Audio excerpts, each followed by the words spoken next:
turn the sound on. Hey everybody, we are live. I need to fix these cameras because we have a whole new setup, and we also have we're also short a player at the moment. Oh, there's some lag, isn't there? We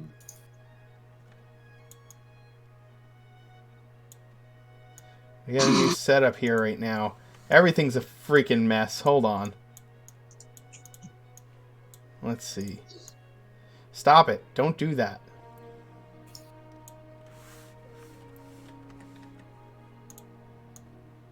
We're gonna move some people around real quick. Let's see. We've got a Rick. There we go.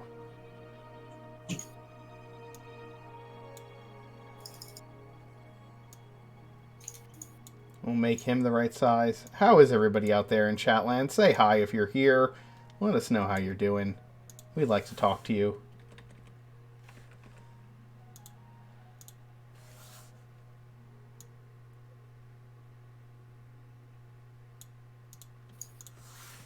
You know, it was unintentional, but it appears that my flaming crown GIF. Oh, yeah, it's like right over your head right now. Perfectly fits over. Perfectly, my big round head fits into it.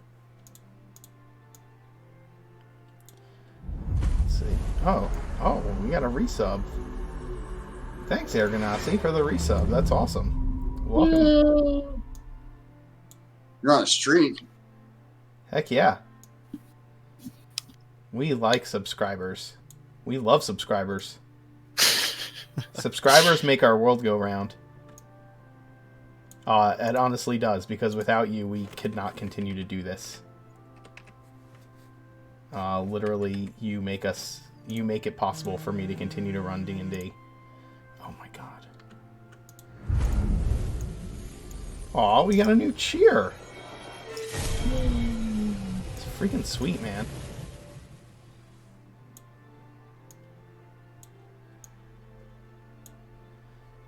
Hey, you know what's great, though, is that when Alex finally decides to join us, he's going to fuck all of these cameras up again. we should buy him an alarm clock for Christmas. Why? He won't use it. That would be the most worthless gift I have ever given anyone. If I had his phone number, I could set up my computer and make robocalls to him until he gets up. Yeah, well.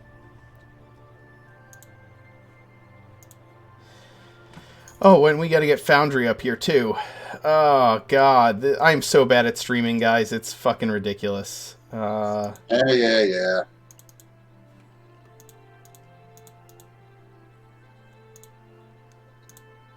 There's an Aussie. I have one of those. It's called a puppy. Get him the one that rolls away and makes you chase it. Yeah, that's what I said. I have one. It's a puppy. And small children. Look at that, Ergonasi. You have one of the bit badges. That's awesome. Way to go, buddy. Fenikusu is the official highest bit giver right now because he went nuts during our crossover stream on Saturday, and he has given out 8,000 bits this week. My puppy does not piddle on the floor. She is house trained. We'll go over our quick announcements. We have our follower goal. We are currently, I believe, at 518. Is that right? I can't see the actual thing, but it says 516 on there, but it's always wrong. Yeah. When I checked earlier today, I was at 520. 520, yeah. 520. Look, we hit the 500 goal, which was what we were going for, and I wasn't planning on putting another goal up there for a while, because 500 is pretty mind-blowing. But Chris, one of our players, he decided that if we hit 1,000, when we hit 1,000, he is giving away a legendary bundle to one of our lucky followers. So if you know people who would want a legendary bundle, Rick, you've really changed in the past few minutes. I know. If you would be interested in getting a legendary bundle on D&D Beyond, which is every single book on D&D Beyond and a discount on future books, then please spread the stream. Spread the stream. There is a link in the panels below that makes you that shows how many people you have linked to the stream, how many people you have shared to the stream. There's a leaderboard and everything, and yeah. Well, maybe somebody else can get a legendary bundle, Erganasi. You know, make somebody's day. But yeah, share that link, get people over here, have them follow and watch. And yeah, it could be yours or someone else's. Who knows? What else do we have going on? Every time we hit 50 dice or 50 subscribers in a month, we give away a set of dice. We already hit 50 for the month of December, and we gave away some dice to Mike, our player on. He just happened to be in the chat during a game. He plays in our Wednesday game, but he was hanging out during the crossover stream, and he was the one who got picked to get some dice. So farboco.com, our sponsor, is going to send him some dice, and yeah, we're gonna give away another set next time we hit 50 subscribers. Thanks for giving out another sub, Emmy. You're awesome. Anyway, I think that's what we have going on right now. Tell me, is my voice not syncing up to my face on Twitch? Is there a lag? Because I would like to know. I'm using this background thingy for the first time, and I'm hoping it doesn't. I hope it doesn't do that. Good, perfect. That's awesome. That's what I like to hear. Woo, Erganasi gifting some subs. Thank you so much. That's awesome. Thank you. You're just like gifting subs, throwing bits out, subbing yourself. We are happy to have you here. I think you joined our Discord server, right? If anybody hasn't joined our Discord server, do that. It's an awesome community. People love to chat. Our players are there. You can read some offline role-playing between the characters from our different games, and yeah, it's a great way to continue to be involved in the world and the world building. And we have we currently have a contest going on. We have a contest on our Discord server to draw Sharp-Eyed, our beloved lizard folk companion from this game, A Dark and Hungry God. And if you participate, you could win a custom Hero Forge mini of your artwork, and your artwork will be featured on stream as Sharp-Eyed and his token and all of that from now on going forward. So it is for the month of December. At the end of the month, on our last Nights After Dark, which is our rap stream that we do every week, David, who plays Angus, does that for us, hosts that for us. We will announce the winner and share that with all of you. So yeah, 17 viewers. That's fucking amazing. Thanks for watching. Nor, I'm having trouble centering you on camera. I gotta fix that. It's not your fault, it's mine. I probably just put the camera off kilter a little bit. This is a new setup for us, so... Okay, let me know. I will. You stay where you are. Just be comfortable. Ready? Get comfortable right now. Alright.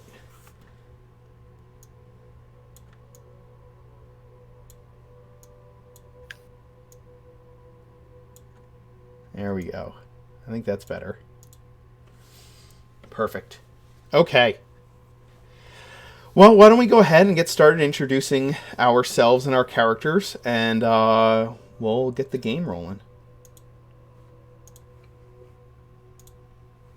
Should I start? Yeah, go for it.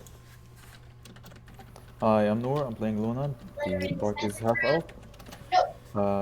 She is, as of right now, a life domain cleric and a devoted to Tundra. The party is on a mission to find artifacts to banish demon lords from Ord. Yeah. And through adventure and sacrifice, her friends became her family, and she's willing to do anything in her power to make sure they are safe. And Basir is not here. And Vasir is not here. I think Angus David's is gonna be yeah, next. Sorry.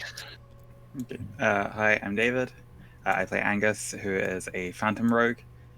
He is on a journey trying to become a better person while also putting together the pieces of his past lives and discovering like how his soul became cursed and hoping to find a way to fix that so that the restless spirits inhabiting his head can like go find peace in the afterlife and stop bothering him. Hi, my name is Kim. I play Mirth, the tiefling, eloquent bard, and fiend warlock, future savior of Ravenreach, and worker of amazing magic, and a lover of jewelry and the apparel of various gods. And I think he's- you and I think Mirth and Maximilian could have a contest for biggest ego in Oregon. I think Max might win purely because I think his portrait gives him like a 2-point heads up. I don't know. You consider yourself the savior of any city or town you visit for even 15 minutes. I don't even have statues in any of them, too. It's ridiculous. But yeah, so he's currently standing in something that appears to have been founded by Merwin, of the wizard who he's read the most stories about and adores. And he's a veritable fangirl right now. So Nice. it's gonna be fun. Ridiculously tempted to spend channel points and name a town Mirth Town so we can do basic stats with Firefly. So we can do that that episode of the episode of Firefly. Change town. Can't we all do it? Like, I name a town. Mirth, David, everyone. Yeah. Like several towns called Mirth. Just name a bunch of towns Mirth. Just name them all after like my siblings. Or no, actually, yeah. Just make Name them Mirth the Alexander the Great of Borodin. Mirthtown, Mirthville, Mirthdam Raft. And like at least one city named after Odyssey, because you've got to name one after the horse. Yeah, yeah. Mirth Just Reach. put them like uncomfortably close to all the other cities. Oh my god. Just like right outside.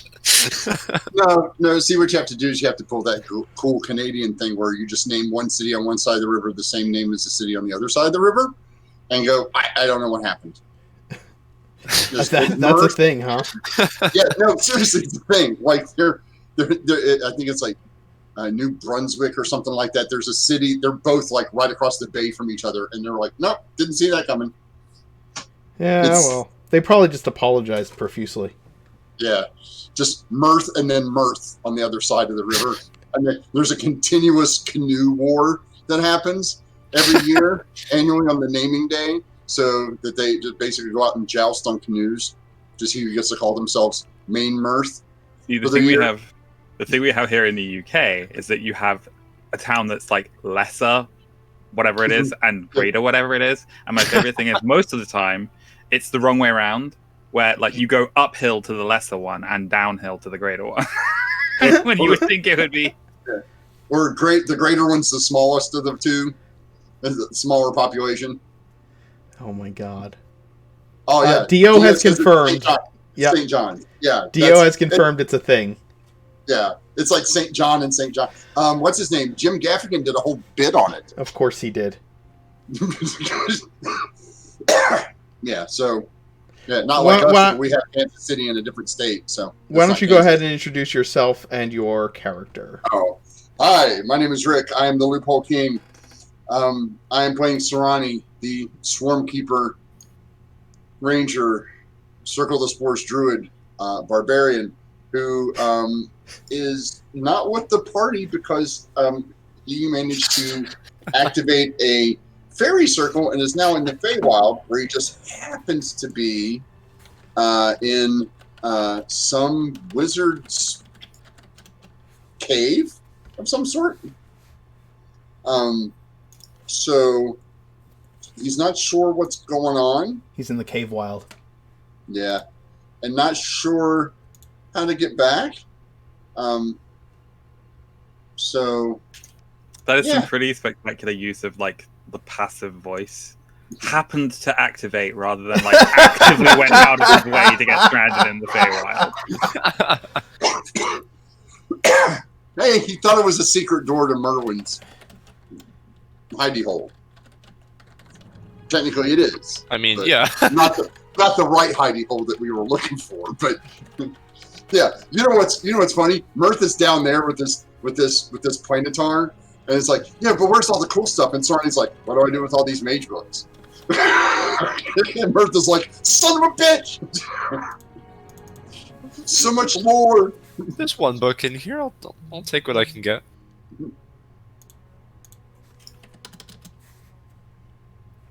Mark, that's your cue. Yeah, I am in the middle of starting a poll. So there's a Don't do poll it. up I'll right do it. now. I'll do it. There's a poll up right now. The poll is, how many classes should Sarani actually have? All of them, of course. Oh my god. I'll do it.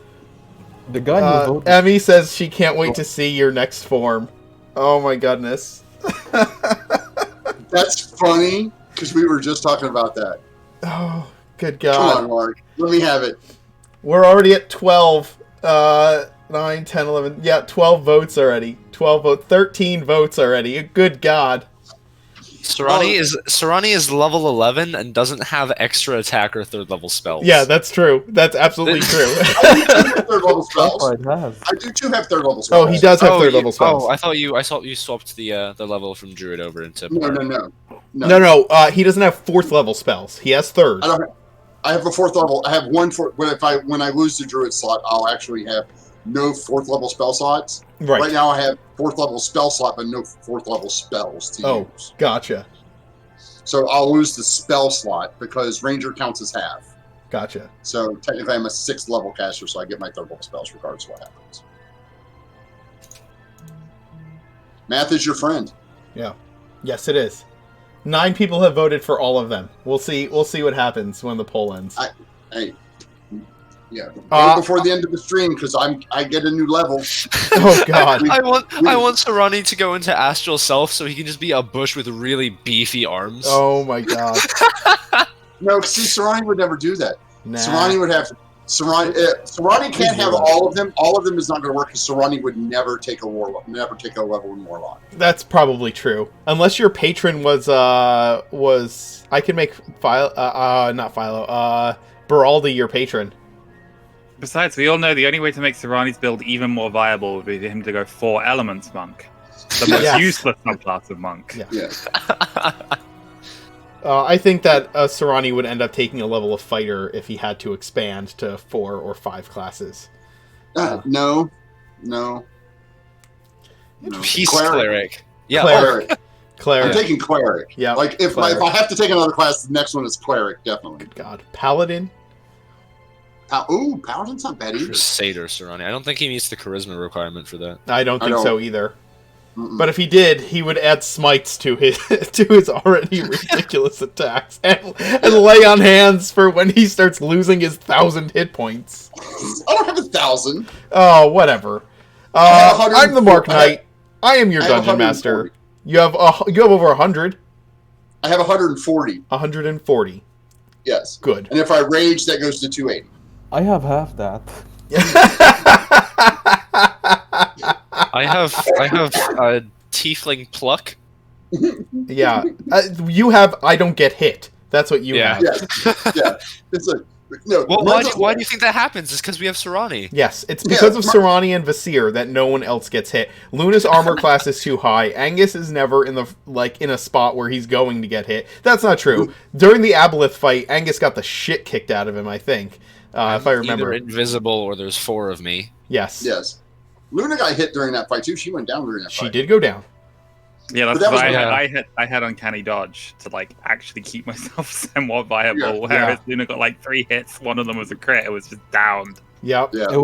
It was like I either get hit or I heal myself or I maintain concentration on a spell that helps you guys. That's what I remember. Yeah.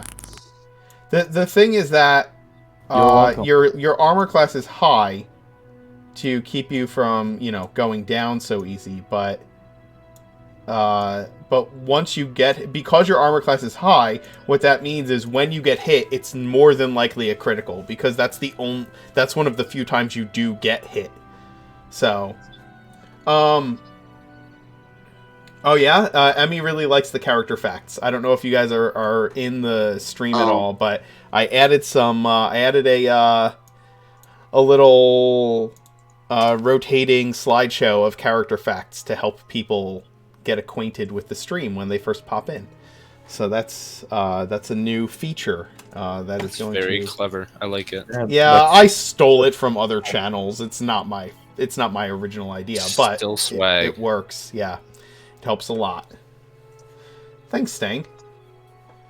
I Yeah. don't suppose you happen to include Savior of Three Cities on Mirth's little No, bio. most Damn it. of my facts about Mirth are things like has the biggest ego in the party, has stolen from multiple NPCs, Pays his taxes.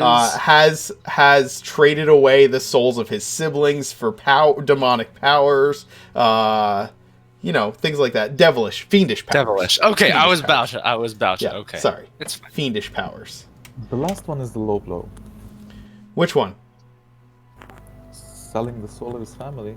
Yeah, it doesn't. It does say something about that, but he didn't really sell the souls of his family to Yeah, gain. nor fiendish I did it to powers. save Yo Village because Yeah, they he don't did. got He did it to save messed up by the devil. Limil. You did Um, the party. But yeah, okay. But yeah, if you haven't noticed, we are beating time to see if Alex actually wakes up and gets here. If you're on the Discord server, and I hope all of you are, regularly give Alex shit on my behalf. See, this is the problem, because we actually made the switch over to Foundry. We've started remembering Sharp-Eyed, and so now the new hashtag is "Where's Alex?" Where's Alex? Yeah. Oh yeah, you don't have a spot for Sharp-Eyed on here. I'm mad now. Sharp-Eyed is not a PC. He doesn't have a He- camera. He Might lives as in well our be. hearts. Does anybody on the Discord have a pet lizard that we can just have a camera for?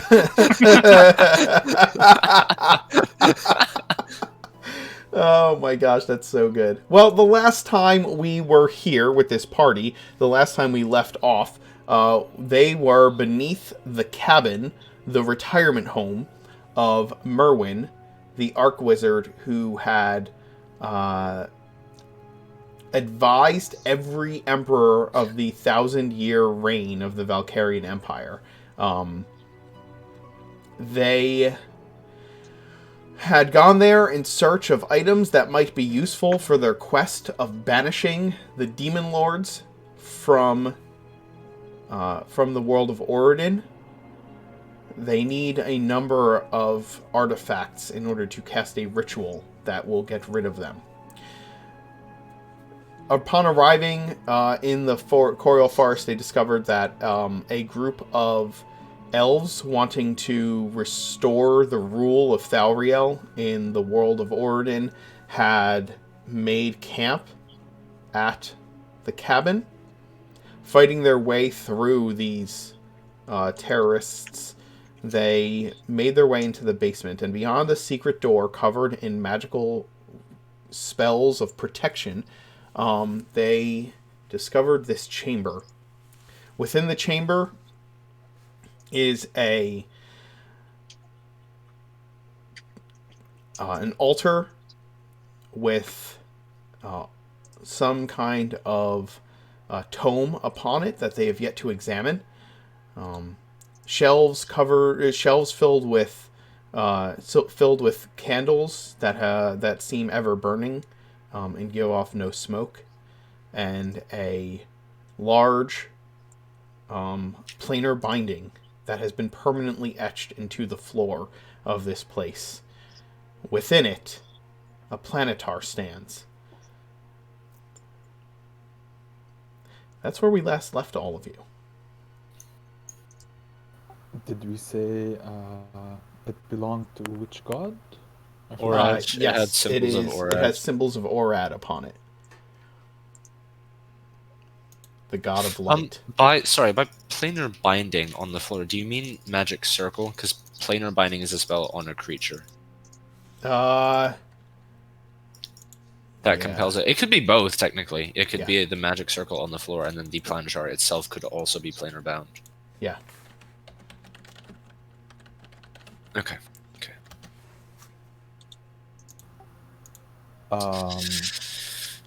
What is that? Angel? I know it's an angel. Why is it here? Turn to the angel. Why are you here?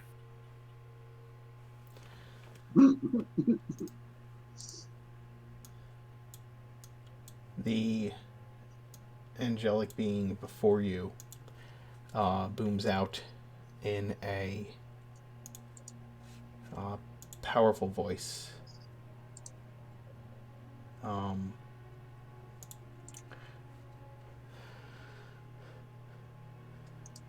I am a guardian.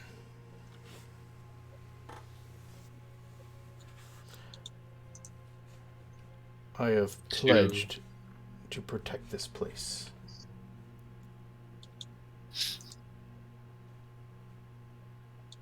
What is this place?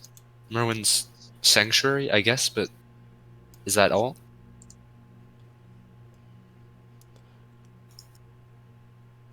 I am bound into service to guard the third ward of Mythfont.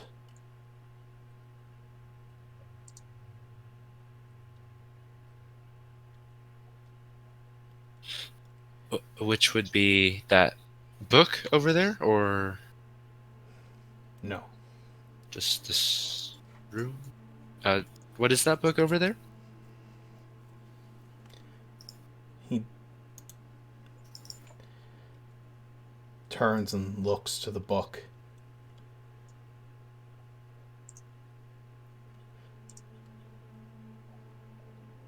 It is a spell book.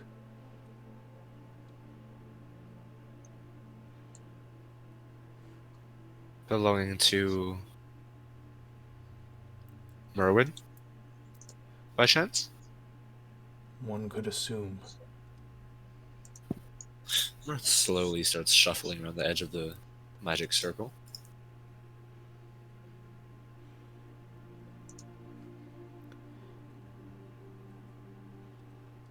Do you have a name, Angel?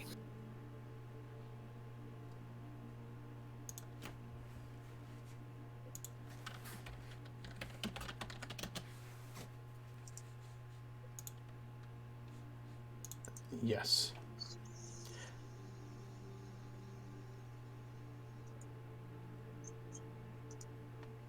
Um,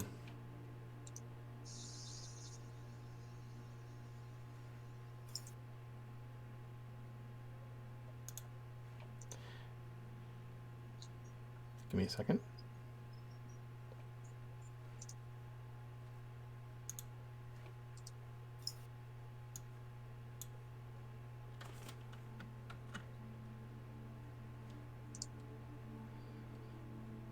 I am Sarandiel.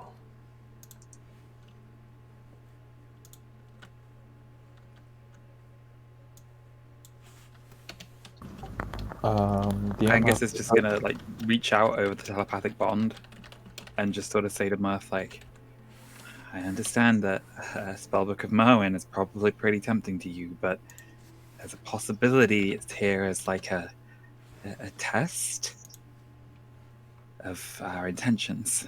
That if we come here and we're seeking to just pillage and take knowledge, then we fail. We might want to approach this a little carefully. Make sure we know what we're doing. Okay, yeah, you're right. Okay, so we need to Obviously, we should try and get a feather from it. But perhaps it holds the knowledge as to how to get to where we need to be here. The elves couldn't make it this far, so I assume he has something.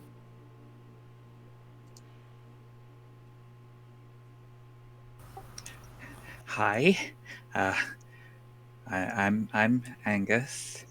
It levels its blazing eyes at you. Uh, we are here on behalf of Queen Evelyn. She sent us to try to find the lost wards, and I have to admit that I'm not super sure of what they are. Could you tell us about them? Are you allowed to? The wards are protections that Merwin placed against any who would go to Mithfont in order to use what would be found there for evil purposes. Knowing that someday some of the items within may be used to protect this realm, he placed them there under lock and key. I guard the third ward. DM, would I recognize the name of the angel? Give me a religion check.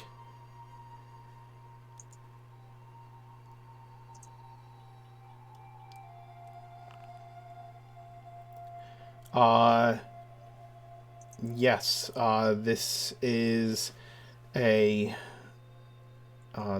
sword of Orad, one of his warrior protector angels. His name is listed amongst those angels within Orad's teachings, and he is known for smiting the wicked and protecting the innocent. Dang. So it's like one of his top honcho angels. So, I'm not sure exactly how this works. If you are aware of things that are going on in the wider world, or if you've just been sitting in this room for hundreds and hundreds of years. Man, I thought I had it bad. But does the name Wariga, the name Zakamon... Speak not these defiled names in my presence. Here's the thing. They're kind of here in Oregon. We don't know for sure where the second one is, but the first one I mentioned, we've seen her. She's in the swamps to the south, and that's why we've been traveling. We're trying to find a way to banish them back to where they belong. It occurred to us that Merwin probably would know of the spell that we're planning to use, and he might have secured a couple of the things that we need in Mithfont.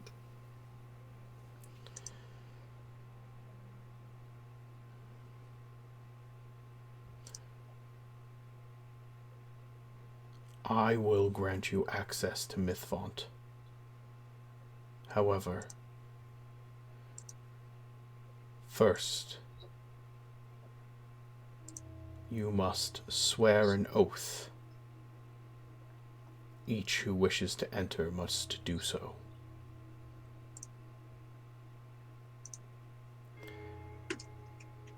Should you break this oath, I will return to find you and put an end to your life.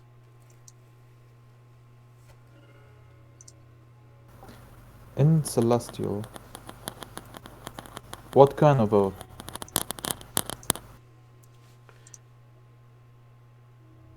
You must swear before me that you enter Mithfont only for the benefit of Oradin, only for the benefit of this realm, only to use what you find there for the good of others, and not for selfish gain.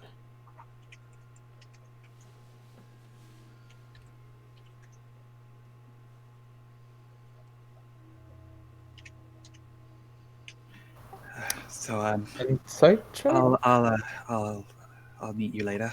I'll be outside. Luna, yes, you can make an insight check if you want, but I will tell you that the ring of truth is in his voice.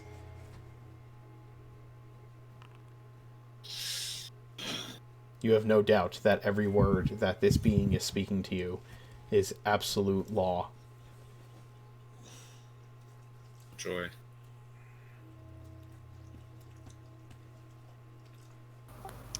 Again, in Celestial,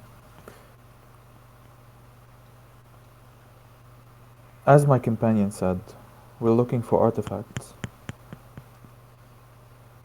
to banish demons from Orden. Do you think we'll be able to find them there, in Mythfont? I do not know all the contents of that place to be able to tell you if you will find what you seek, nor do I know exactly what you seek within that place. But I can tell you that powerful items have been locked away within.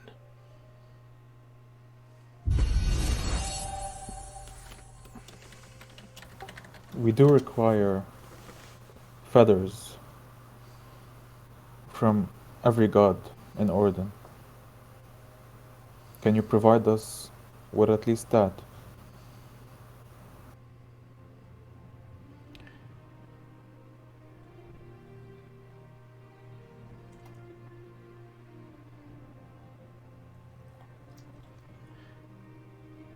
This thing I am willing to do.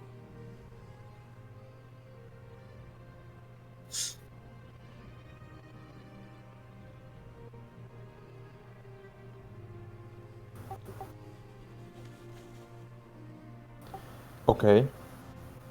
Awkwardly. I cannot let down this circle unless you have sworn the oath. And if I cannot let down this circle, I cannot hand you such a feather. You may cross the circle if you do not fear.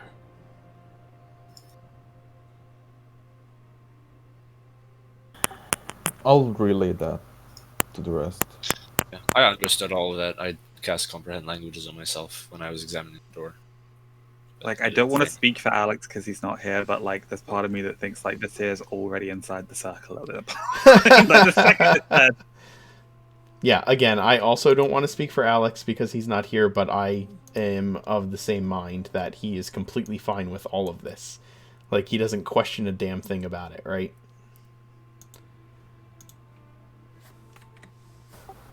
So, who wants to... Or at least... Do you guys think this is a good idea? This oath? It's the best idea we have. I don't think we're getting past him any other way. As for selfish reasons, I don't. just like relaying telepathically, like, well, we've already sworn an oath to a dragon, so binding ourselves to another higher power can't be that much worse, can it?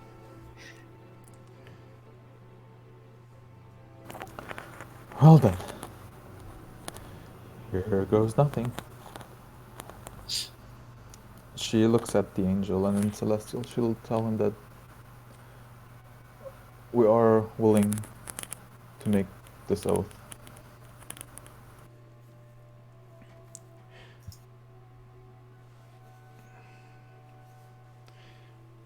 Are you...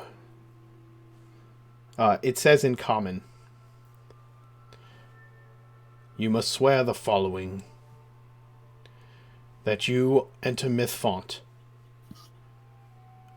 only to take that which is for the benefit of this realm, and to take nothing for selfish gain, lest ye be smited.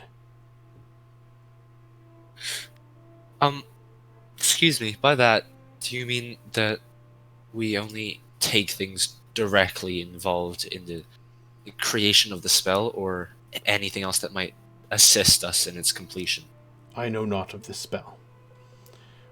I simply mean that if you take anything from within Mythfont for your own selfish use, for your own personal gain, in order to benefit your own interests,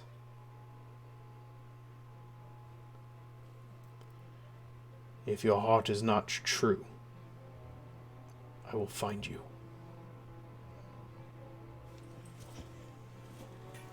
How severely are we imposing that limit? Like, we're allowed to breathe the air inside, right? That's not selfish. I thought you didn't have to breathe. Been having some difficulty with that recently. Kind of hard to not breathe when you're having a panic attack. I have some tea if that'll help. That actually sounds really good. I'll just kind of reach into my haversack in front of this angel and pull out a kettle, and then snap my fingers and do control flames to kind of just kick up a spark beneath it. And then I'll pour Angus like a warm little small cup of tea, and just put it back in and turn back to the angel. Are we to enter Mythfont without Surani? Are you what? Are we to enter Mythfont without Surani?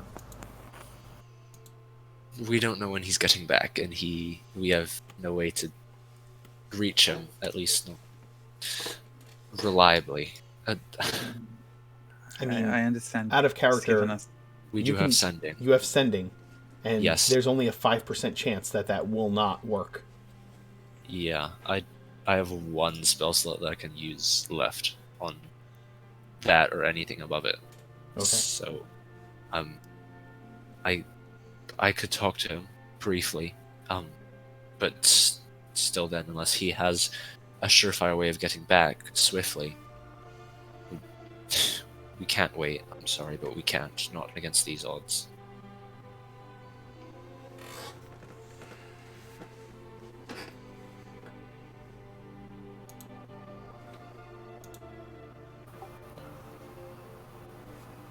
Then Mirth votes to move forward. Angus? What is your decision? This is all. He's in the Feywild, and we're about to go into a secret hidden vault. This is a lot to process, but I think Mirth's right. We've wasted a lot of time here already. The sooner we can get news back to Queen Evelyn of our progress, the better.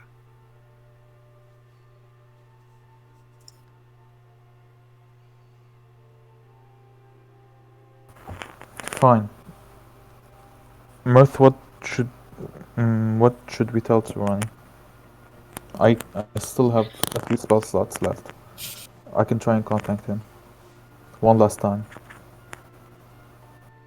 Just tell him to get back as soon as possible. Make it fast. If he finds anything interesting,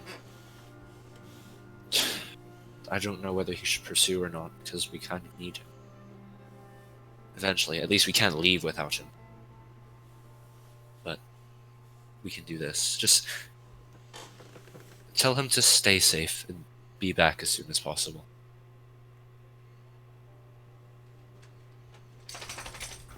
Then Luna will use a 4th level slot and send a sending to Tsurani. Tsurani, if you can hear me, we're going inside the vault. Either stay safe or come back as fast as you can. We'll Keep going. I'm sorry. something of the sort. That's mainly it. That's the main idea. like to stay safe, or if he can find a way back as soon as possible, and that we're going inside Mythfont. But she's not going into details about what is Mythfont. She's just calling it the vault. Okay. Roll a d20.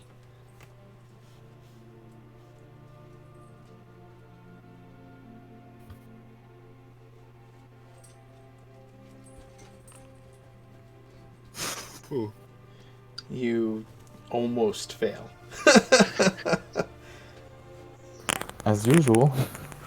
David, I was going to say, David, if you didn't want us to see your face, you could have just turned your camera off. It would have been fine.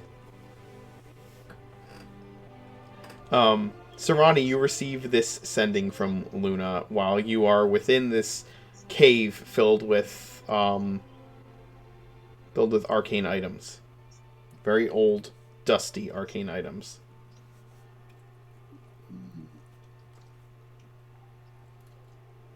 I'm safe for now. Go ahead without me. I do not know when I would be able to return.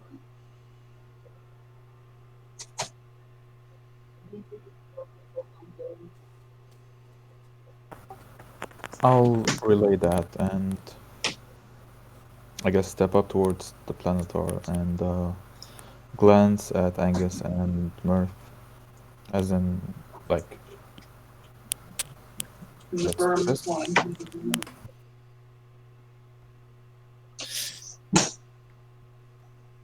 Takes Thanks. a deep breath in, and kind of his hand kind of wanders up to his the left horn, where the silvered circle of Thondra hangs from a thin chain. He just presses a hand on the cold metal, and takes a deep breath. For the good of Oridon only, for the good of the Golden Dragon, and tilts up to the circle, and just look up at the angel. Alex is here. Yeah, I know because all the cameras got screwed up.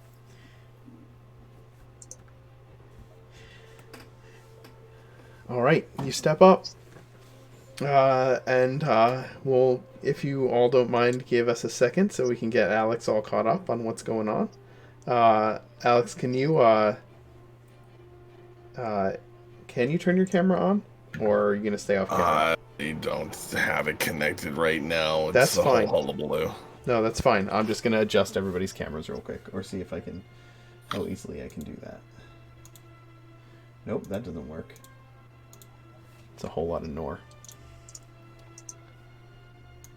What? Do one of you want to catch Alex up on what's going on while I fix the cameras? Yeah, I can.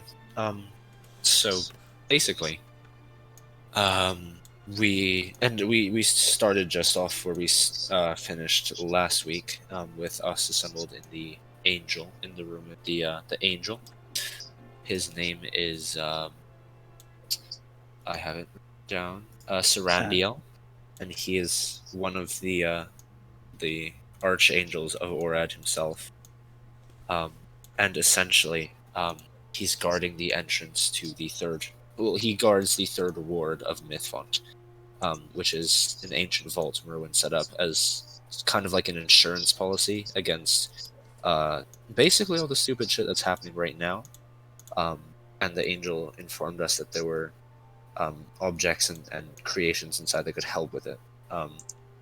But basically, to gain access, we have sworn an oath to the angel that anything we take from within Mythfont is only to be used for the greater good of Oridon, and not for selfish reasons. If we use them for selfish reasons or take them for selfish reasons, he will hunt us down and smite us into a little puddle on the floor. Neat. Yeah. All right. Well, that is certainly quite a bit of a swear, but I'm assuming that that's something sure we Seer can would do be that. cool with, huh? yeah, I mean that's kind of his goal in the first place. So Yes. That's his whole shtick, I think. What if Mythfont is just full of magical T-shirts? It is, That'd be actually. fine. It's just full of them. My point was, if there's like a super awesome pair of knuckle dusters of being able to always beat up your older brother, Visir is not allowed to take them. Ergonasi in chat said that what actually happened is that you died, and your death was horrible, and it was at the hands of the life cleric. So that's actually what's been going on. If you're speaking, you're muted.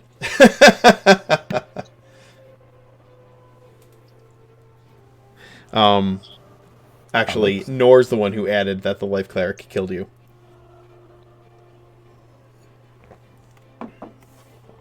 All of you step up, swearing an oath to protect that which you find, or to use it only for the protection of Oridon, and not for your own selfish purposes. The angel then turns to you, Mirth, and says, "You will need the book." Oh, no, if you say so. And he'll do a little skip and a hop over to the altar. And he won't touch the book. He'll take a very cautious look at it first. Are you using detect magic? Is that what the cautious look is? I can just investigate it. I can currently read all languages. Okay. It seems to be... it is a spell book. It does have spells in it. But it also has notes scrawled in the margins and in the pages on the back of the book. Notes that you have comprehend languages, so you can comprehend them. But that doesn't mean you can you know what language it is. Yes.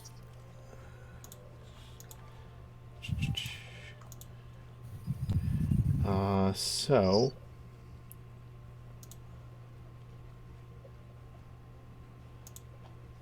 Doesn't happen to be Merwin's epic tutorial for easily banishing demon lords, does it? no. The back pages are you are reading it and it doesn't make sense. Like, comprehend languages tells you the meaning behind what you're looking at, correct? The literal meaning? Yes. Okay. Yes. Alright. It's like there's a bunch of there are a bunch of symbols in the back that you don't recognize. Can you speak Sylvan or Draconic? I can speak Sylvan. Okay, so there are Sylvan runes that you can read, that you know are Sylvan. There's some that you don't know at all. Well, there's a couple of different languages that you don't know at all. But the language cryptology kind of. Yes. Okay. The literal meaning of each symbol is like you're getting something that's like dog, cat, tree, investment. You know what I'm saying? Like, they're just random words that are just strung together, is the literal meaning that you're reading off of it.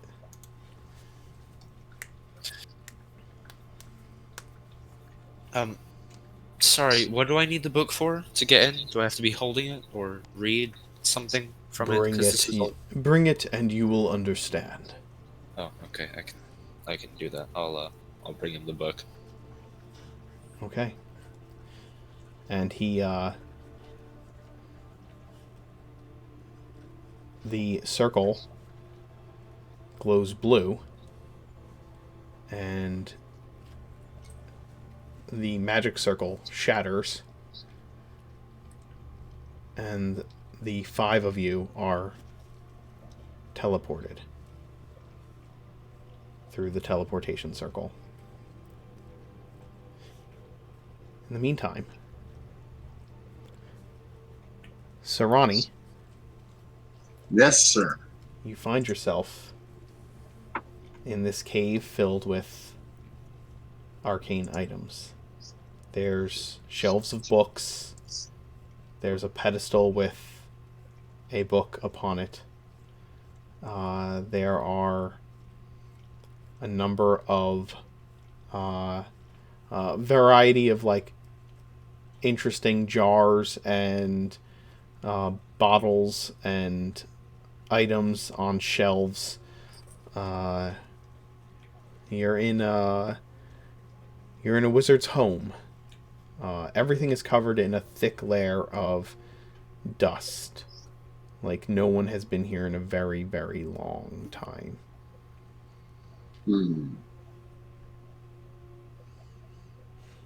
Well, I'll look to Steve. Any idea where we are in the Feywild? Who are you asking? The fairy? Yeah, Okay. and Steve. And Steve. Yes, because Steve is a four-armed creature. Yes. Steve speaks to you in Sylvan. I don't speak so. I know. The fairy looks at you and But I understand my familiar, don't I? telepathically the link is still up, so Yeah. yeah. He's still technically my familiar, even though he's not Steve-sized anymore. Right. He says, I've never been here before. What about you, Fairy? It looks like a place an elf would live. If it weren't living with other elves. I have to go soon. Yes, you do.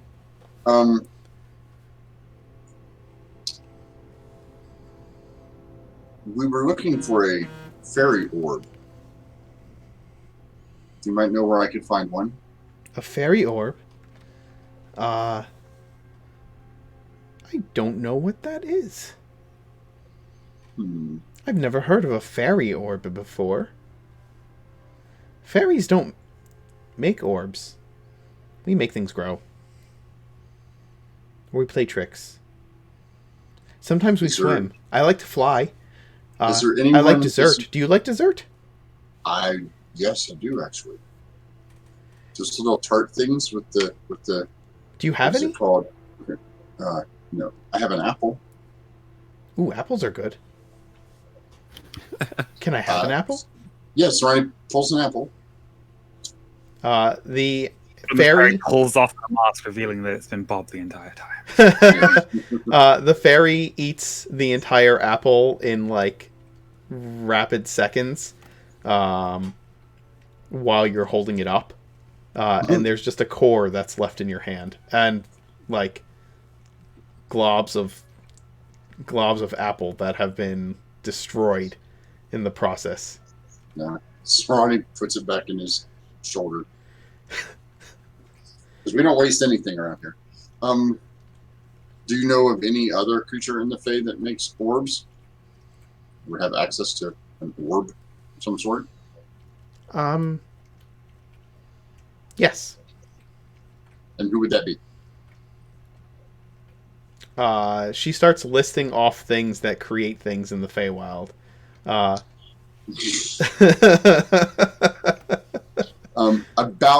About 30 seconds into her speech, Serani gets bored, sits down, and casts Detect Magic. It's a ritual. Everything is literally magical here. Yeah.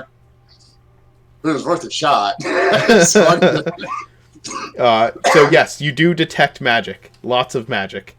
If you start focusing on things, you'll notice the different types of magic that are here based on whatever in particular you're looking at. I'm looking for, well, first of all, I want to start with the non-book items. Things Sure. like amulets, daggers, stabs, pouches. Sure. You start noticing that most of the items in these things are mundane spell components, that they're not particularly magical in any way, shape, or form. But that just being in the Feywild, there is this aura of magic over everything. Yeah, just listing. Yeah. How long would it take? Because this spell lasts for 10 minutes, and I'll just ritually cast it again at the end of 10 minutes. So my Serani's goal is to learn to filter out that faint background magic, so we can start focusing on the real stuff. Sure. So After the one or first two castings. When the first detect magic ends, the fairy is just pops away. Her hour is gone. Yes. Well, does she pop yeah. away, or does she just fly away? 'Cause she's No. technically She like teleports away. Mhm. Probably has a party with a certain satyr to attend. Um. Yeah, so the second casting, I'm trying to focus through the Fey magic and trying to find out, what the actual hard magic is. Things that are enchanted. Sure. Maybe a map. The things that are here.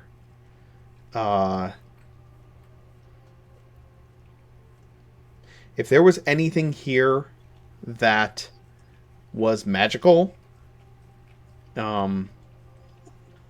it's been taken from this Okay. place. Uh, There is, you do find a map of the Feywild. The problem with it is that it's constantly shifting.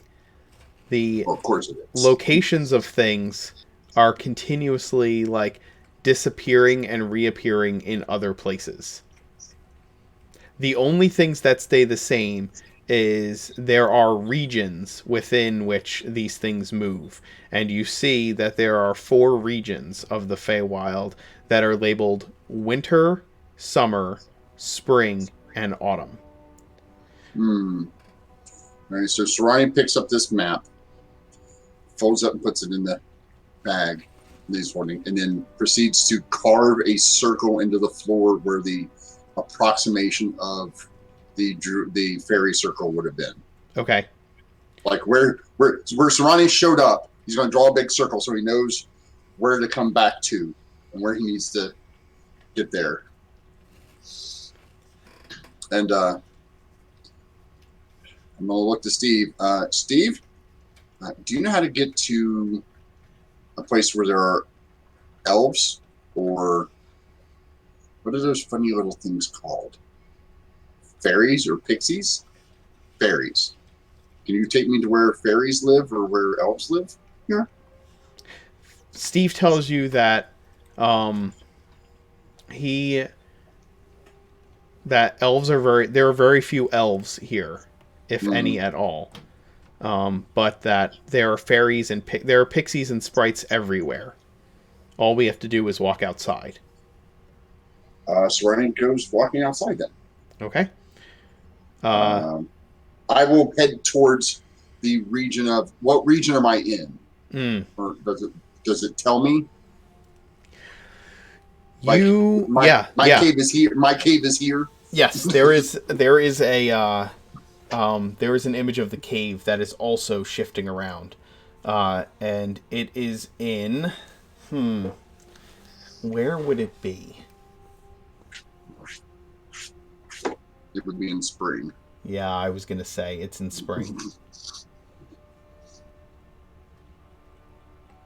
Yep, it is. And so did Dio. Spring. And so did Dio. Yeah, we all came to the same consensus of spring at the same time. Oh yeah, because Andal knew about satyrs, and He did. they only party in the spring, and The they only Bacchanals would party be outside. in the spring region of the Feywild. Yeah. But even the Bacchanals continue to move around within the region of spring. Right. So Sarani's like, okay, I know which region I'm in, and I'm going to start using my little druidic symbols and druidcraft and make little the ranger symbols for path making. Okay. Out of flowers along my path. So I'll grow a little set of flowers so it looks like this room, and walk some more, so I can track my way back to the cave, hopefully. Mm-hmm. And head on out. You head on out, and you walk down a path that continuously kind of curves and turns in random directions as you're walking. The flowers following the path behind you.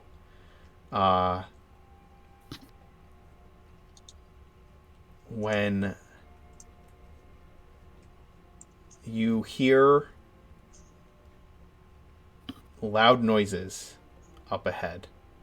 Lots of loud noises. Loud noises is in happy loud noises, or no, please stop, don't take that. Give me a perception check.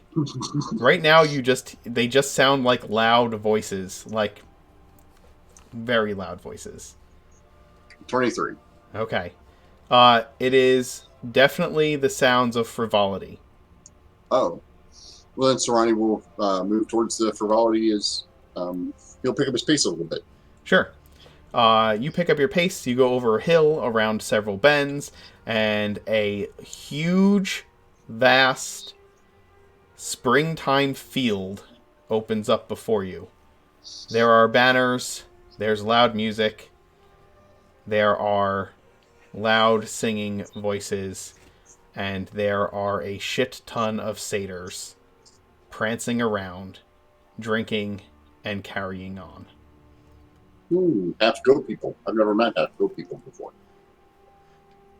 Have I? I don't think you have. I haven't met a satyr before. I don't think you've ever met a satyr before.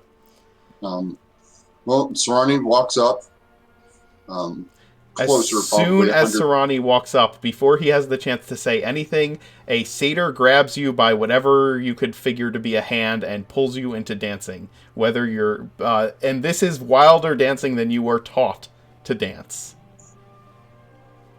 Oh. So, yeah, Sarani attempts to dance while conversing with the nearest individual. Hello there. I am Sarani. What is this place? Hi, I'm Lily. Welcome to the Bacchanals. Hello, Lily. I'm a stranger here. You'll be just fine. Here, drink this. And she pushes a mug into your hand. Okay. He drinks it. You just... Well, I take a drink of it. What is it?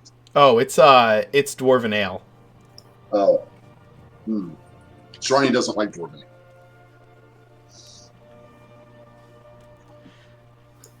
I would say a hard 10, Nor. Yeah. Hard 10. So Sarani probably Lily, I am looking for a... Does Sarani know it's not called a fairy orb? I don't know. Sarani's smart enough to know it's not called that, but I can't remember what it is. It's a Feywild orb, is what it's called. So if it's easy to like have misspoken and said fairy orb, right? You know what I'm saying? Yeah. A fairy orb, an orb from the Feywild. I need one of those. Oh, after the party, maybe we can help you. I'll ask around. I'm kind of in a hurry. There are demons. Demons? Here? Yeah. No, not here. Oh, goodness. In where I'm from, which is not here. Well, drink up, and we'll get you an orb. I don't care for this drink. Do you have any moss water?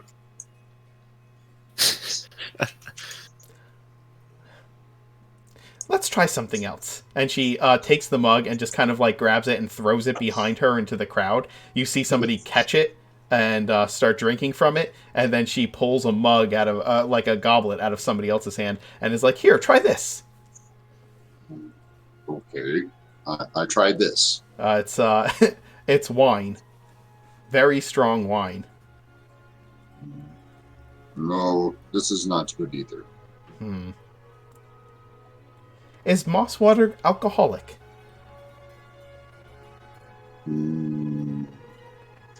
Only if Mirth is near.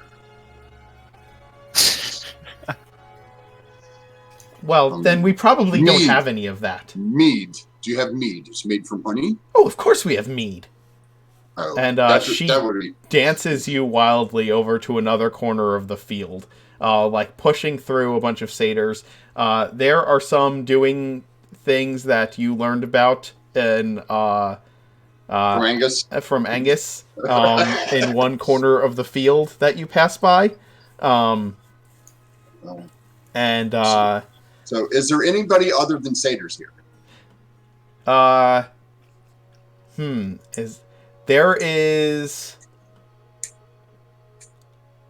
I would say that there's maybe a few non-satyrs in the crowd that have been pulled into the bacchanals by satyrs for the purpose of showing them a good time. Maybe I yeah. will look for the one that's having the least amount of fun.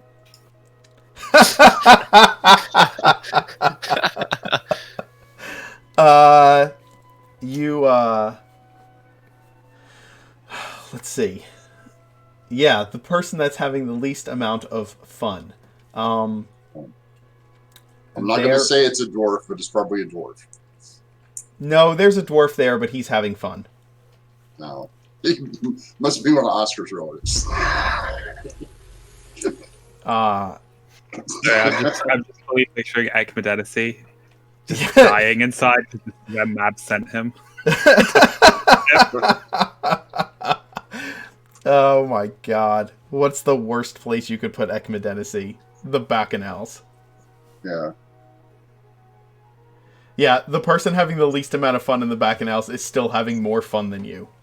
Yes. No, there's a high elf that they've pulled into the bacchanals who is obviously a stick in the mud, and they are like trying to make him have fun and having fun at his expense in doing so. Like they've brought him here just to give him a hard time and to try and get him to start having fun, because it's like a challenge, right? Like this guy is like this guy. Perfect. This guy is like a challenge to them. It's like this person is never going to have fun, so we're going to make him have fun. Sorry, I rolled the wrong one. Okay, cool. So Sarani marches over to this person, gives his best. Lily frowns when you pull away to go march over there. And I give him my best subtle wink that I learned from Mirth, right? The head tilted a little bit to the side and kind of wink at the guy. And I grab him and I say, "Friend elf, a long time it has been since I've seen you. Come, we must go." And I grab him by the arm and just drag him away from the bacchanal. All right, first give me a deception roll. Performance. This is performance. Give me a performance roll. 2! And then give me an athletics check. That I can do, I think. You're not raging, right? So you don't have advantage right now? No, I don't know why I did that. Okay, so it's So, what, a 6? Yeah, Is that a 6? Okay, Mhm. so you grab him and go to pull, like, you perform this, like, wink, and the elf is like, "What are you talking about? I don't know you at all." And, like, about a dozen satyrs around you are like, No, you can't leave. And they all grab you and pull the both of you deeper into the party. And, we will take a break as Sarani is dragged into the middle of this bacchanal party drunken orgy that is going on, and we'll be right back.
are back.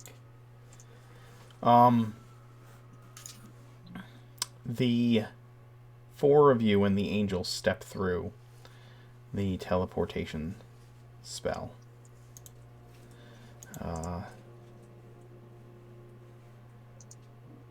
And you find yourself in a similar looking room to the one you were just in. The difference, primarily, is that there is a...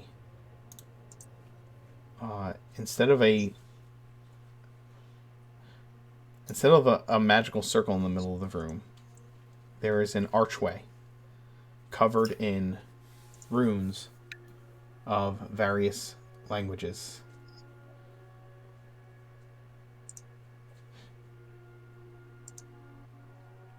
There's no altar in this room. Just shelves with candles on it. But the shape of the room is exactly as the other had been. And it is as if the room transformed around you rather than you teleporting somewhere else.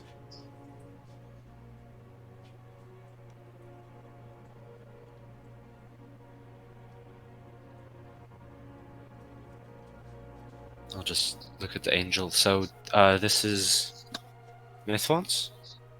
That is the entrance. I have brought you to it. What you need to enter it is within that book.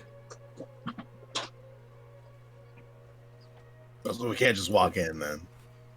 A message or something in the papers in the spine? The runes upon the archway are a cipher to activate the door. I do not know what it is, but I was told that the key is in the book for those who seek it. Oh, maybe it's a riddle. Well, I'll have to get through this book first. It's in half a dozen languages and over half a dozen eras. Mirth, do you know Teleportation Circle? It's on the Bard spell list. But do you know it? Or could you cast it? Not yet. No, I would have to be a 9th level Bard, and I'm a 7th level Bard. Understood. Oh, that would be convenient, though. I'll memorize the sequence in case I ever decide to pick up the scroll and come back. Okay. The Planetar tells you, I will remain within this circle as I have until you return from the other side of the door. If you return from the other side of the door.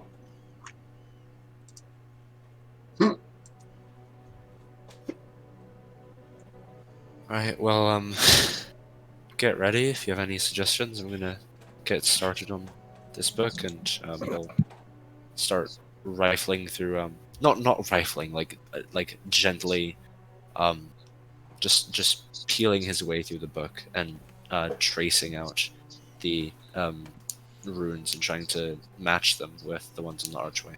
Sure. Give me a, I guess it would be an intelligence check. Right, I'm gonna add guidance to that. Okay. Can I be giving the help action? Because Angus has been studying Arcana with Mirth, so it's just trying to pick out the ones that are simple enough that he would maybe have a grasp of them. Sure. Okay. So can you do 2d20? Keep highest one. Oh, you can. Wait. They were both 6s. Oh, 6. Okay, can I? Oh, I can't use inspiration on that because I already No. have. Fuck. So that's a 14. You see that between the book and the symbols on the archway that there is a pattern. And you can pick out a couple of the of the symbols that you think are in the correct order.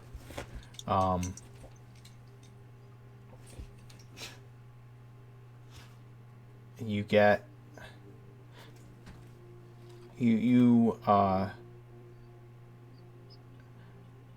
but you don't know what that means, right?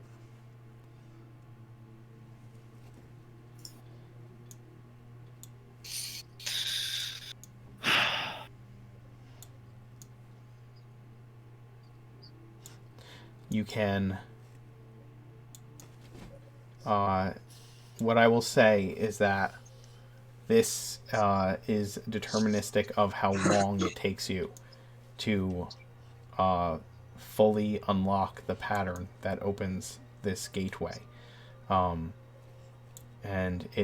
you end up being down here for a couple of hours going through this book, unless somebody stops you before you figure out the pattern that you need. I'm gonna stop me. Okay. He just kind of curses. This is gonna take too long on my own. We've come too far to lose hours wasting away in front of this door, this gateway. Just give me a few minutes, and I'm going to just sit in front of the book and just give Luna a focused stare before I do so, and then begin ritual casting Contact Other Plane. Okay. Can you pop the spell Contact Other Plane into Foundry? Thank you. You mentally contact a demigod, the spirit of a long-dead sage, or some other mysterious entity from another plane. Contacting this extraplanar intelligence can strain or even break your mind. Well, make a DC 15 intelligence saving throw, please. Okay. Oh, thank God. Okay.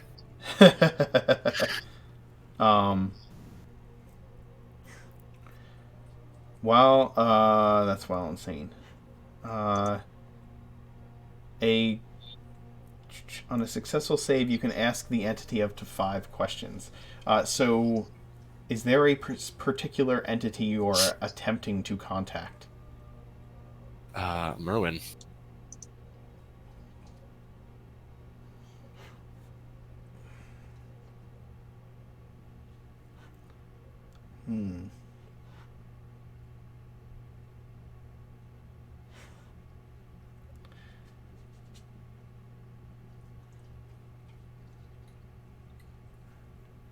You connect with... you contact some extraplanar intelligence. Your focus is on Merwin. You can sense a aura of arcane intelligence on the other side of this spell. You can ask your questions up to 5. As Mirth begins to speak, everyone around him can notice that his eyes glow a faint blue, and that as he speaks, he's kind of just flipping through a vast array of languages back to back, seemingly in completely random patterns again. The first one is just, this is a plea, drought rages, and the demon lords are back, and we need your help. Are you willing and able to help us? Yes. Says the voice of a older, very sure,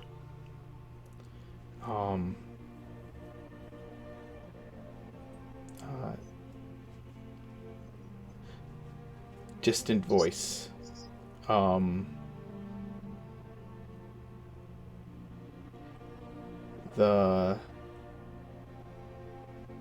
Yeah, I'll just leave it at that. I'm not sure, like, in character, but Mirth would probably spend, like, could I ask him about a like the sequence or a specific rune that I found myself stumbling on, and what significance that has. Like, what place in the sequence does X rune have, or like two or three questions to cover up mistakes I may have made in the cipher. Sure, and you're asking yes or no questions. They can be one word answers. That's the better part of it over commune. They don't have to be yes no. Okay. I will say that you use 3 of your questions to finish deciphering the runes and the order that they will go in.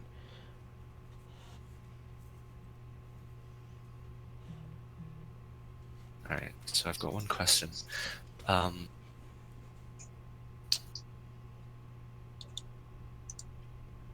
going to ask.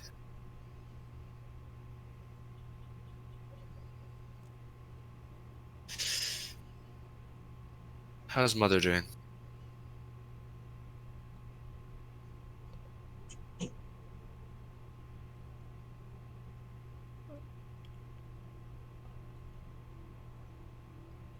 That's you get a short phrase back for this, which is, "I don't know who your mother is."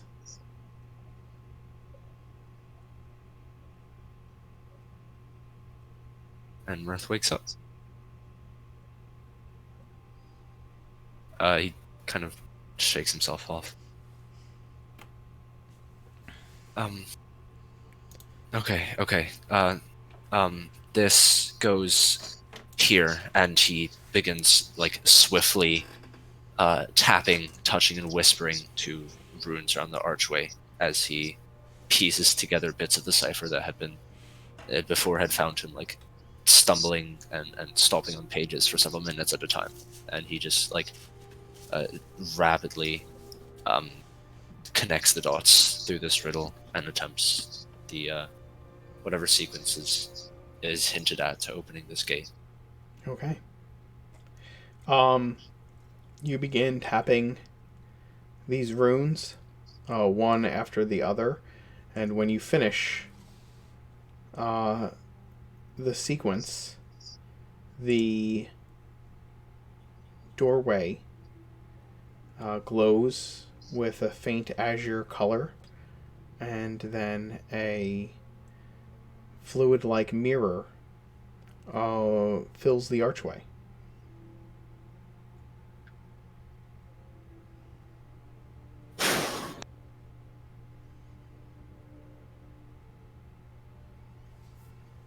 Well, Did that do it? one way to find out. DM, can I just ask one thing? Yes. Could I have like guess what kind of spell Mirth used and like if you know what I mean? You've Yep. seen me cast it. You've seen him cast Sure. it before, so give me an Arcana check with advantage.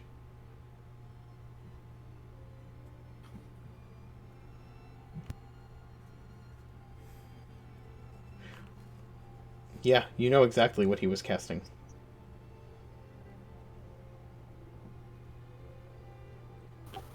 Okay.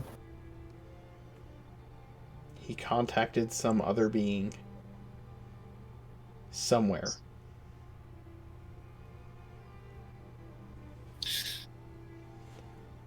Mirth clears his throat and kind of just looks back and says, "Well, good luck," and just steps through the door. Okay.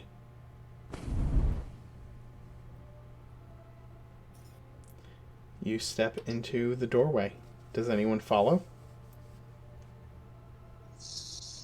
Yeah. Might as well. That's why we're here. Okay. I'm just gonna sort of like make a very formal bow to where Sarah and DL is still standing in the circle and say, "We won't linger. We'll try to be back as soon as possible." And then step through the gateway. I'll just say Luna takes Basir's hand before going through the doorway. Okay.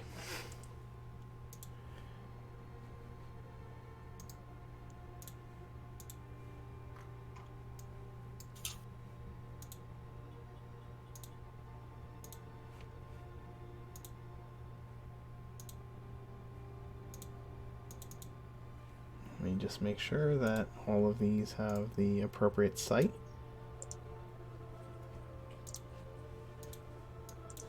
Luna, you have 60 feet of dark vision.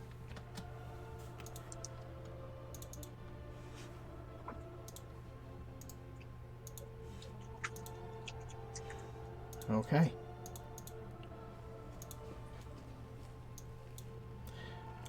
You find yourselves in a room.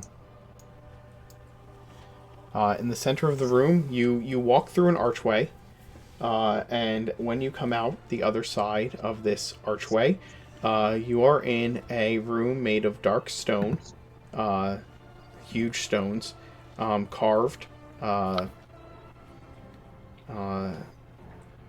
and you see two open doors in the room and a closed one behind you that has no handle.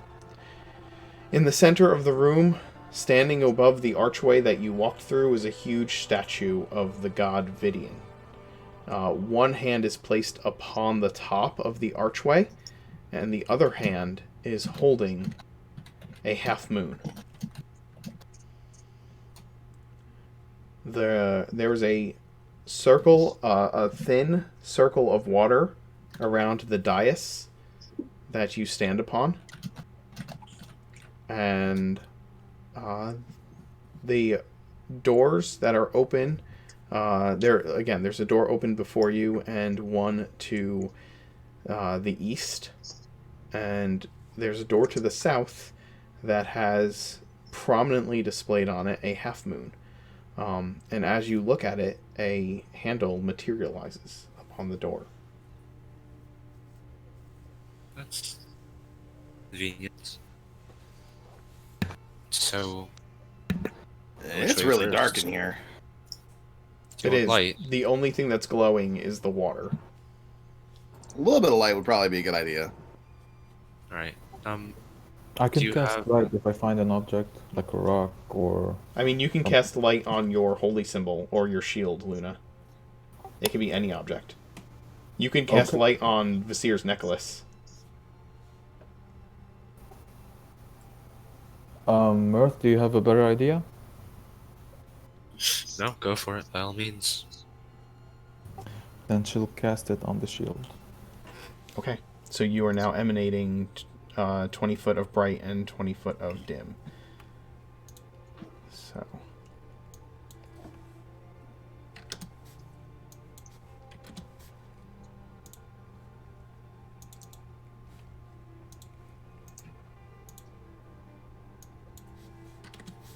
So, which door first? So, Visir, you should be able to see now, correct? I can see a decent bit, yeah. Okay, good. Well, sort of. Oh, Alex, you go first. I always am of the belief that up is good, so we can go up first, I guess. We can go up first.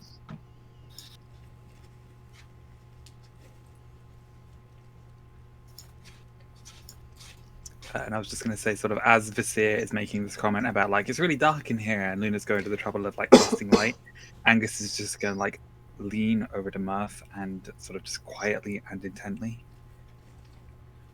I understand why you did what you just did, but that was very risky. We could have spent a couple of hours solving that sequence. It would have taken a little bit of time, but there's getting things done right and getting them done fast. And I hope that you remember the difference. I don't want you to get hurt. Don't overstretch yourself. Trust me, Angus, neither do I, but sometimes it's the best to do them both right and fast, and it's not luck that I managed it this time. I think we really need to be here and out as fast as we can. Trust me, it's been a few weeks since I used that. I'll let it rest for you a few weeks more, but we're here now, okay? Keep in mind what I said before. This is the test in a lot of ways. There's going to be things down here that might be very tempting, but we made a promise. I nod. I'm just gonna rummage around and go. I have a lantern, and then like Luna's already cast light. uh, Quietly take it back in the pack.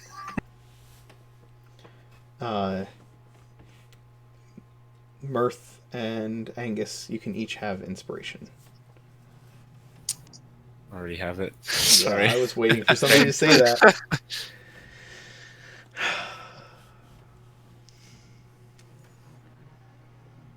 Okay. Well, you can move through the doors. Just pick the direction you want to go, and I will describe what the room is to you. I'll tell you to stop if you have to. Just go in the order that you are moving in.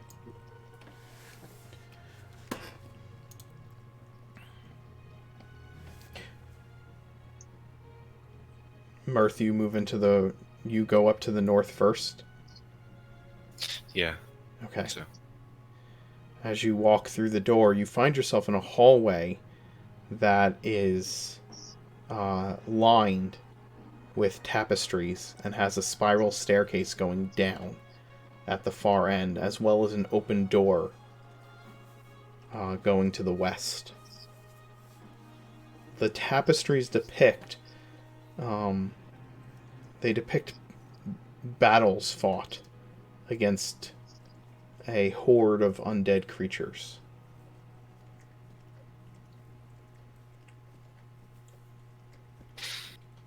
The Codex, okay.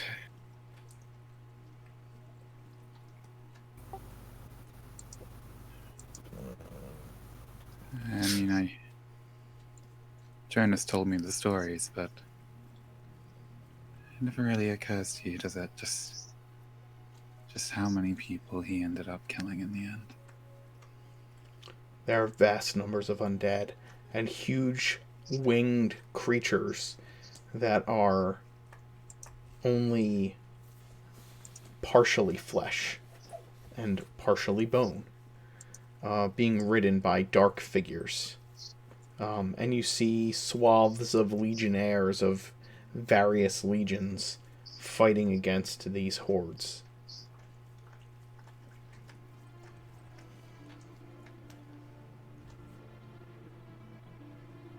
Alright, look, we know what we're here for. Let's sweep as much as this floor as we can, yes. I should mention, and I'm sorry for forgetting to say this, but before entering the doorway, the angel would have handed you one of his feathers, Luna, and have just said, as you requested, a gift.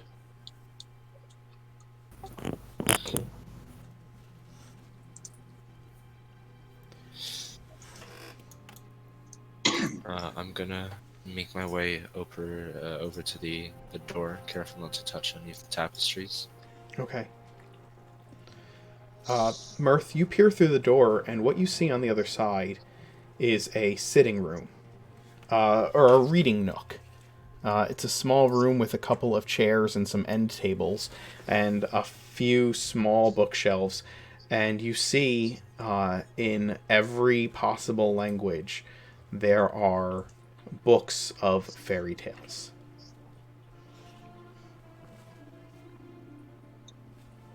Each fairy tale is in a book in its original language.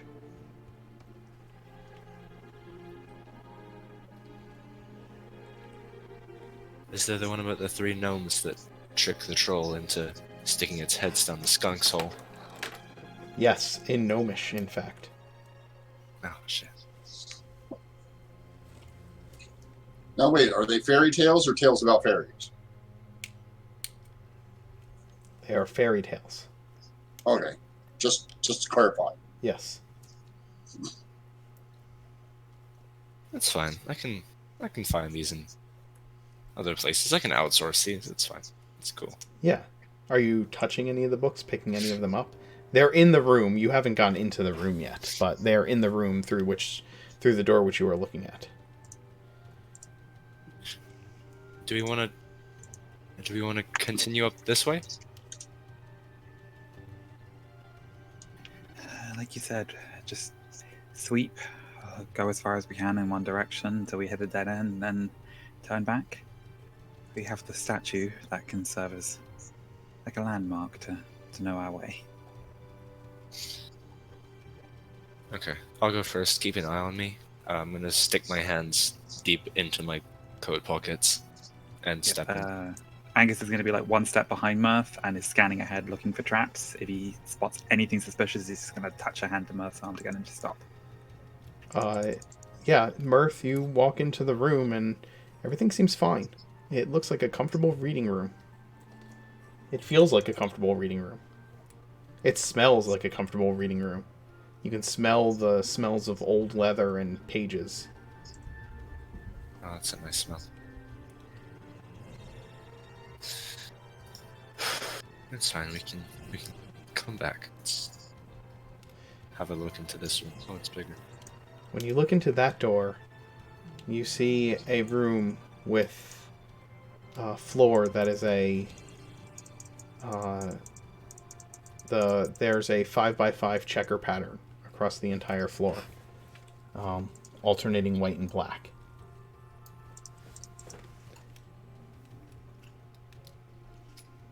The room is otherwise featureless. Yes. Can I... On the walk around and the talk, I would have re-upped the telepathic bond. Can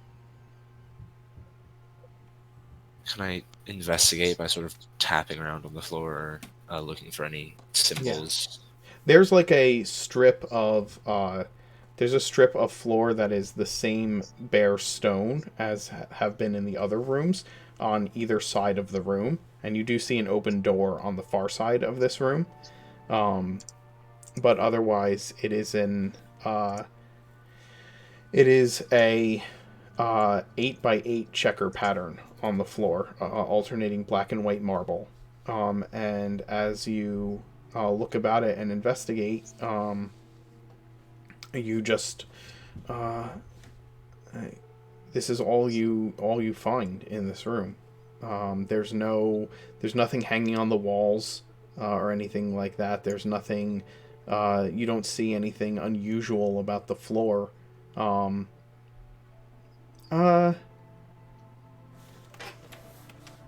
me see something.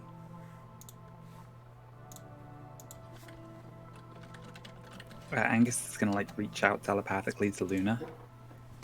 Remind me, Queen Evelyn said that she had a team she was sending to find one of the other wards, right? I don't think we're the first people who've been here. Unless Merwin was the kind of person to just leave doors open behind him.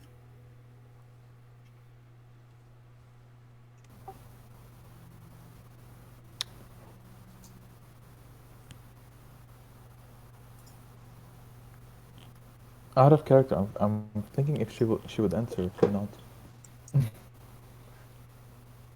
She says we'll see.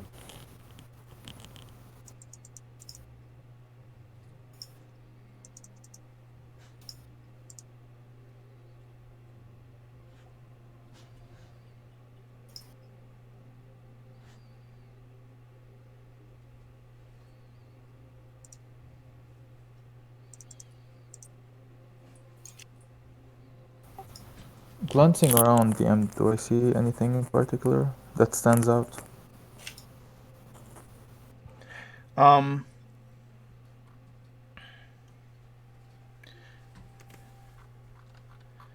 In which room? I'm sorry.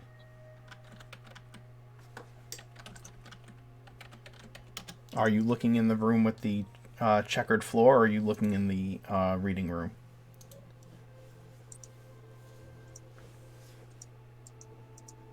I can't hear you, Nor. I'm sorry. As I proceed, like in each room, like first the one I'm in right now, and then the one that everybody's in. Can you hear me? Yeah. Yep. Give me an investigation roll.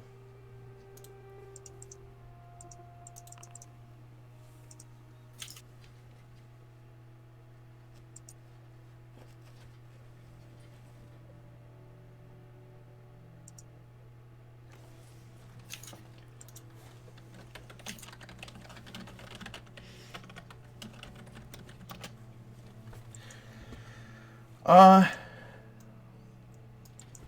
okay. If you are, um, Luna, in the room that you're in uh, with the books and everything, you don't see anything, that would give you cause for alarm or out of place. You just see some books on one of the tables. You do notice that the lamps in this room are not burning. There seems to be some kind of magical light source coming out of the lamps, that are giving off a little bit of light in this reading room.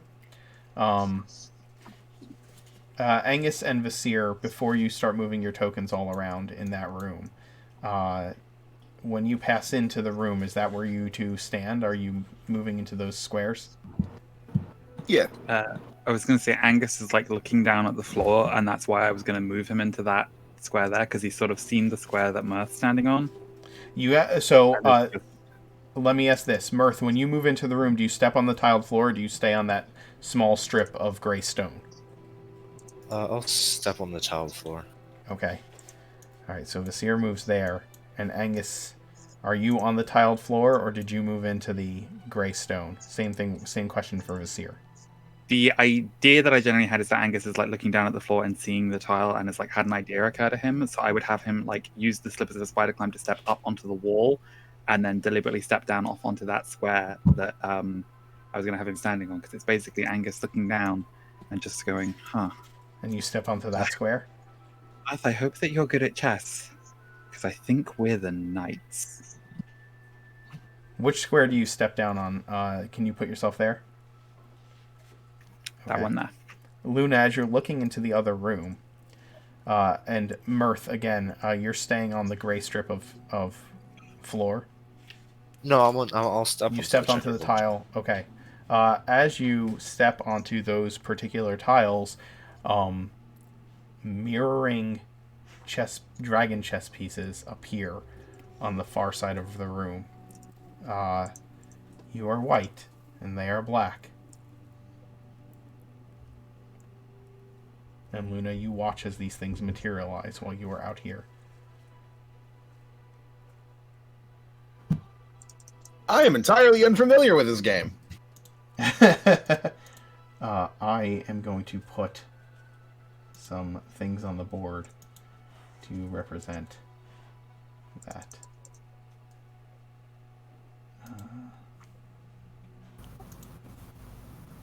This is alarming. Mhm. Oh, I'm sure we'll be fine. What could possibly go wrong? Picking the guy who went to the Feywild. Don't suppose we can switch? 3-card ante? A sing-off. Do that.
Okay.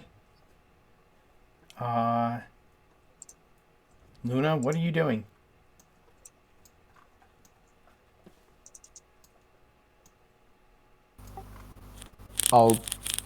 She'll ask Mirth to step aside so she may enter the room, and she'll stand like to his right. Here. Yeah, sure. I don't think I'm allowed to move that way. You just kind of move over a little bit so that she can get in. And, there you go. A priest, 2 knights, and a rook appear across from you.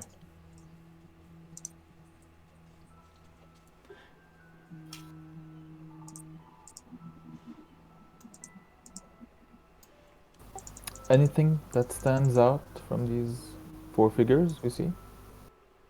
Nope, they just stand staring, waiting for you. They don't White move. moves first.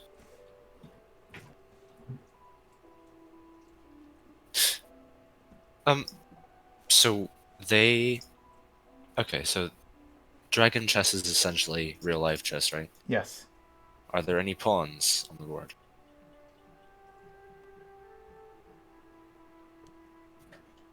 Nope. Vasir walks straight ahead and bump into the guy directly across from you. Okay.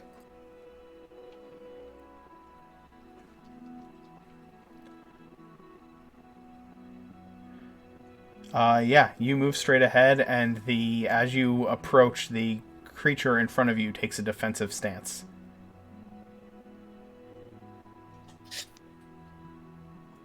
Okay, it might not be He's that kind of simple. like he kind of like extends one of his fingers and like boops it. You boop it, and it disappears. And you move into the space that it is in. Aha! Okay, you should be safe there. I'll let you know when you're in danger. Okay. If I disappear, where do you think I go? That priest takes a step forward to that spot. These are both knights. I'm You're a I'm knight. And Luna's a bishop. Okay. Correct. Uh, You and Angus Vasir- are knights, and Luna is a bishop. Vasir, move directly across to where I'm standing, but on that side of the board. Just the guy directly next to you, not the one that just moved. Poke him. I boop the guy right next to me. Okay. The guy right next to you pops out of existence. Hey, I'm a useful piece. You're good at this. Yeah.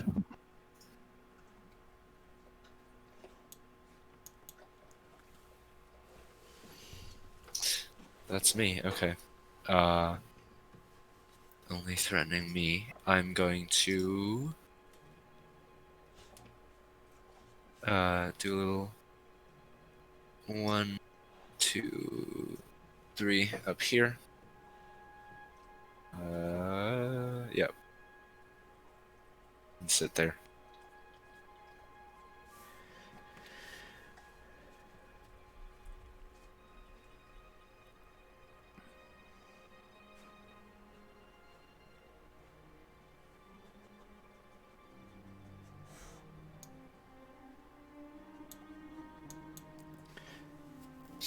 The knight moves there.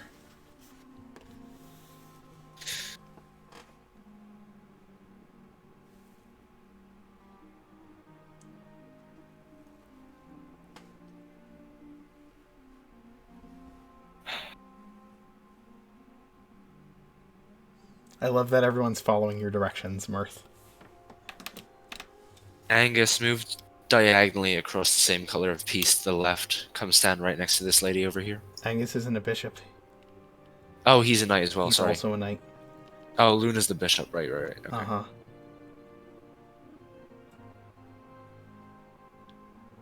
Well, in that case, Luna, do me a favor. Move to the right diagonally up, and just can I wave my hands and cast minor illusion and create like a little bobbing spectral image of Luna in this square? Right up there.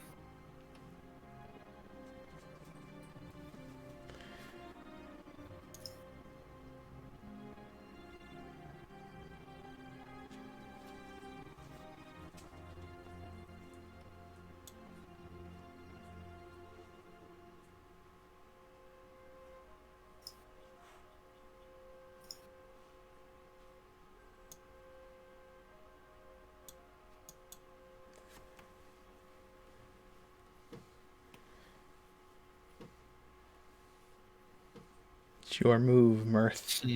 Yes, it is. Okay.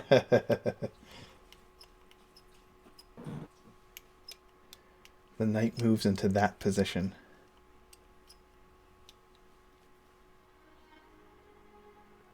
Hey, Mirth, if I move over there, because it seems like, okay, so I can only move forward and back, right? Yes, you can move straight in any direction as much as you want. Like you're yourself. You're very fast.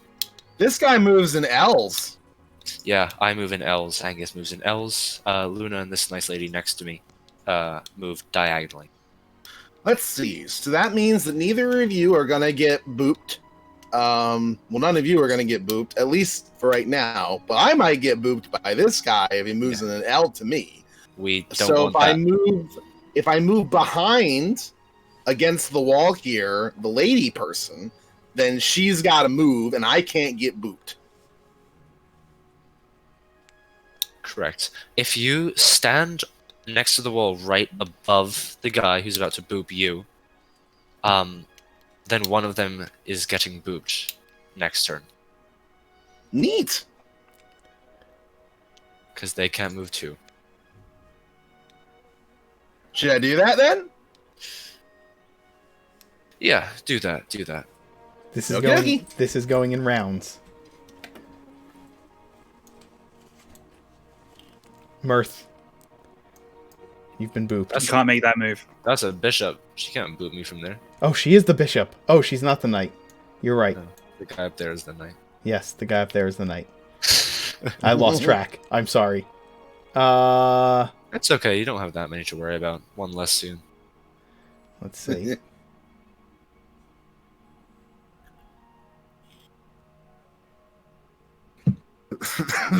Basir's got his fingers out. He's like, I'm ready to boop you. I'm ready to boop He's doing jazz. He's doing like jazz hands behind this guy. you.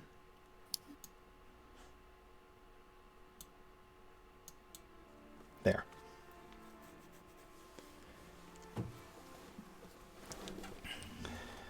That's my move.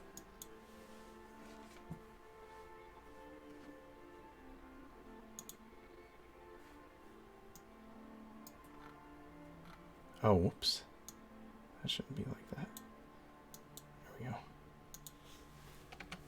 I was like, there's a wall problem here. It's fixed, though. Okay. Oh, Angus. Team, it's your move. Angus, you ready? Angus has like started rolling a cigarette, leaning against the wall, and just. Oh, is it me? Yep. A little sidestep, 2 spaces forward. To the left. Sidestep left. Skip hop forward.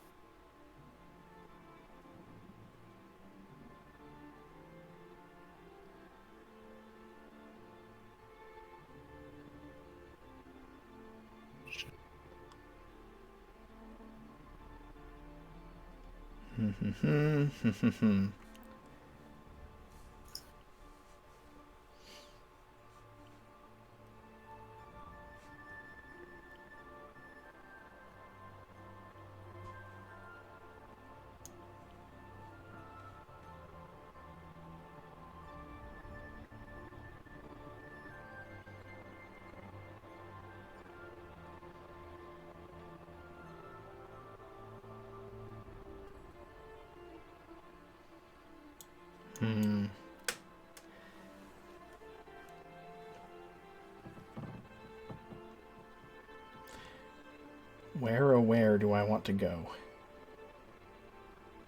Away. I'm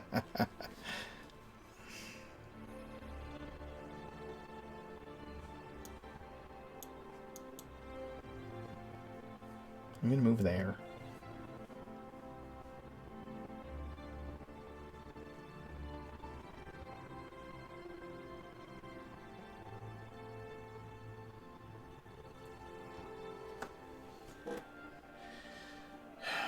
Okay. Okay.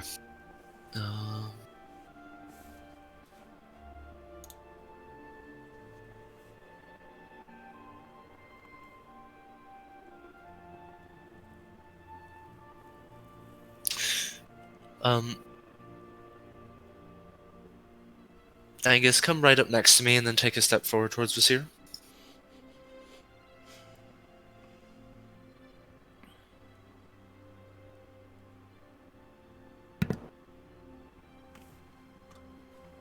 I want to boot more people. That is the most Vasir thing ever. Come here so I can boop you.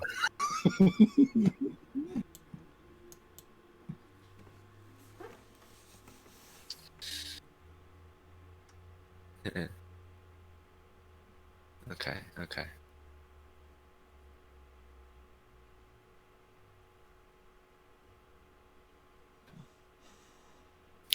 Oh.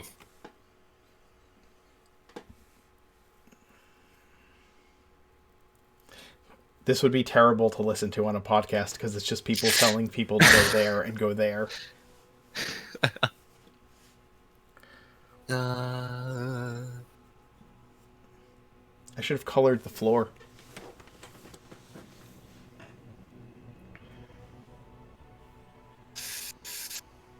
Vasir, go into that top right corner.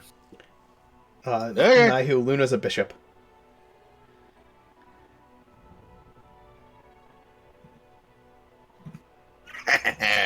I'm in booping distance.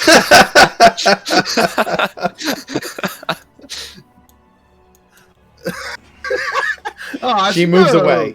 The priest takes one look at you and moves away. Do I smell? Oh, I see.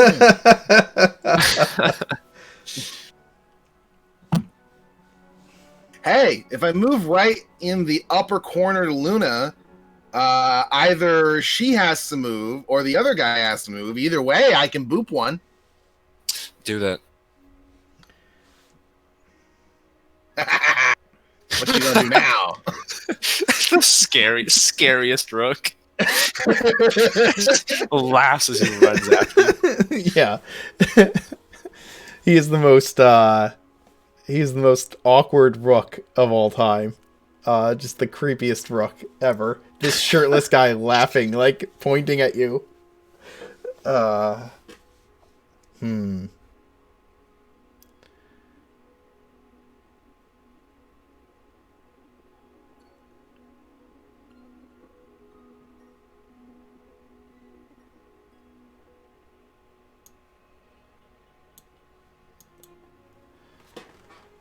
This year you've been practicing patience and stuff, right?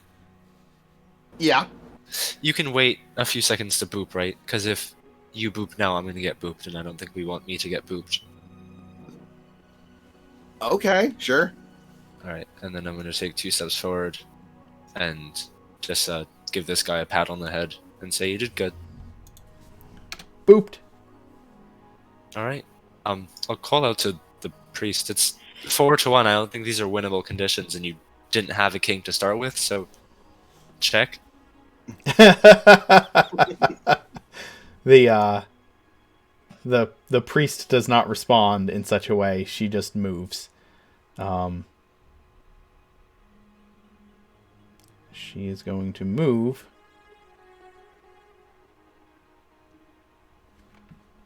All the way to here. We can be happy in the fact that Luna is never going to get booped because they're opposing colored bishops. They are opposing colored bishops. Okay.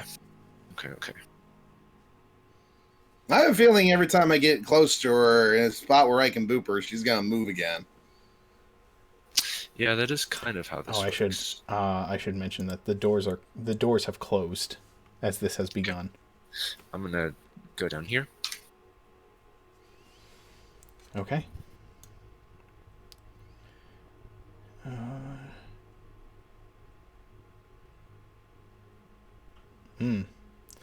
Let's see. Threatened.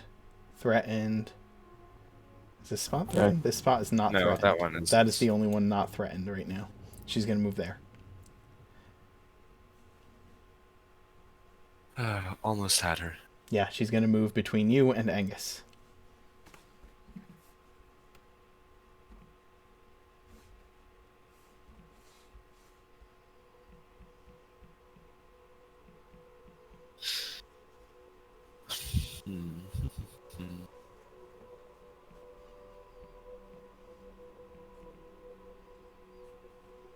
gonna see if we can scare her out.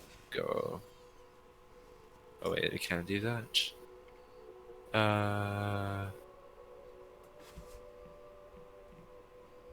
Vizier, you wanna come move behind her and give her a scary face?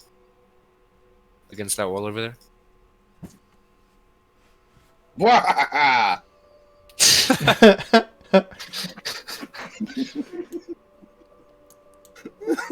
She's just gonna run away.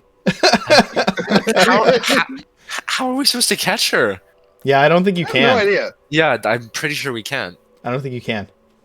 She's gonna be able to move away at any point. I don't know if that's true. Actually, Actually, you can catch her. you can.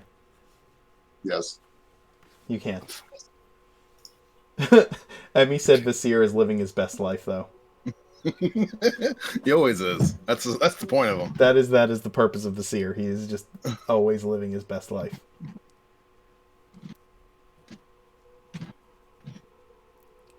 There should be a way to catch her. Yeah, we need to get her into a corner, but she's just gonna keep on. Okay, it might require a bit of setup, but we can make it happen. Angus, move 2 tiles away from her on the opposite side. Or rather, with 1 tile in between you and her, above her. Here? Yeah. That's where you're moving? No, there. Gotcha. I wouldn't move there. Angus ain't getting booped. Angus ain't getting... Nobody can booped on Mirth's watch. Okay, so Mirth has this spot and this spot covered.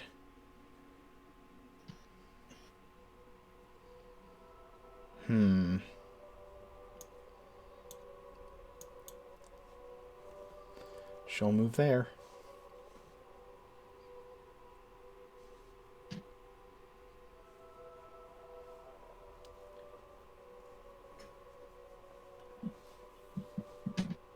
What you doing? How am I doing? Angus, come to the square right above and to the left of me.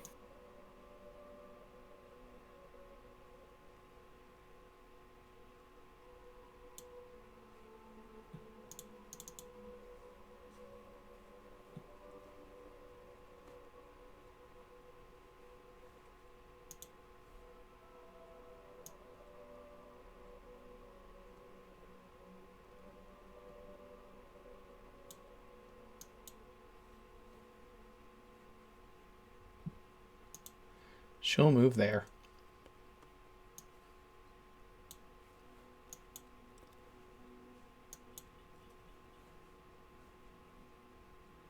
Vasir, go to top right corner again. Okay. Yep. We need to pin her down somehow, or else she's just gonna keep doing this. Well, I already know how to do that. Yeah, me either. Not without another one of you. Could you maybe put like a clone of me in another spot? And see if I it does anything? Might be cheating. We could try it.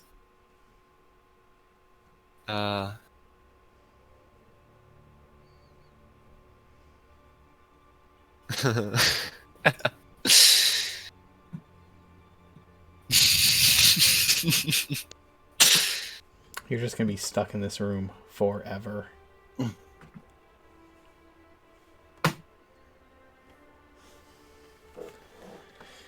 Can I have Angus Oh. Well, reach so you know down what to do. concentrate in the center of his chest, and pull up one of the manifestations?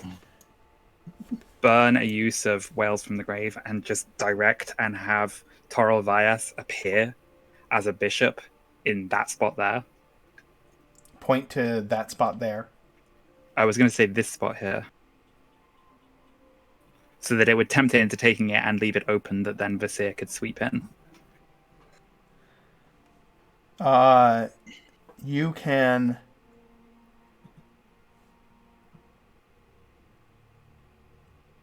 Would it have any effect on the creature? Yeah, okay, that happens. It takes Trollvius. Boop him, Vizier. Ah, gotcha.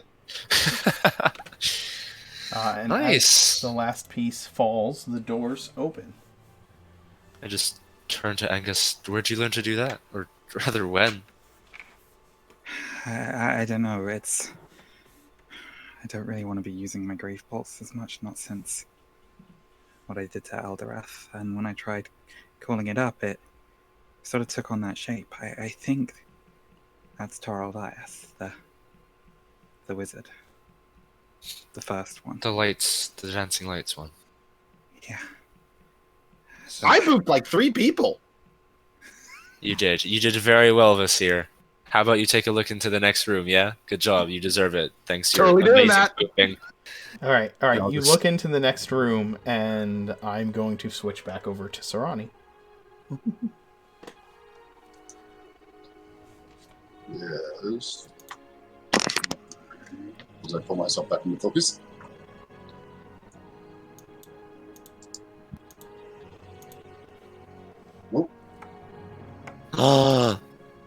Oh, Mark.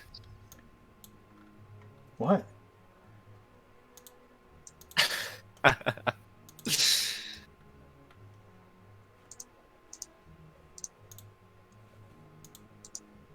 You can turn your camera on if you want.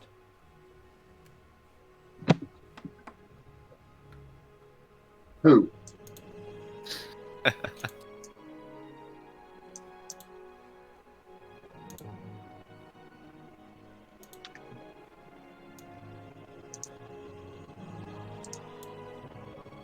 Hi everyone. How's it going? Hello, Piper.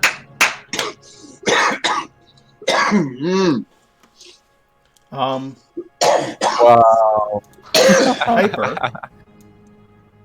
as you I'm the DM. I know it happens sometimes. Most of the time, it turns me into the DM. So Yeah, I didn't want it to do that anymore, so I've changed my setup. yeah. It's always scary when you're the DM. Why? Because 2 Hydras, man. 2 Hydras, that's why. Oh yeah. Coming from the guy who's literally been using every character from that game to promote his own. So Hey, of course I am. I steal from everything. How do you, I'm still gonna use the 2 Hydra meme. That meme is solid Yeah. gold. although that is, oh no, you're totally right. It is solid gold. I'm not gonna, I don't doubt that at all. Anyway,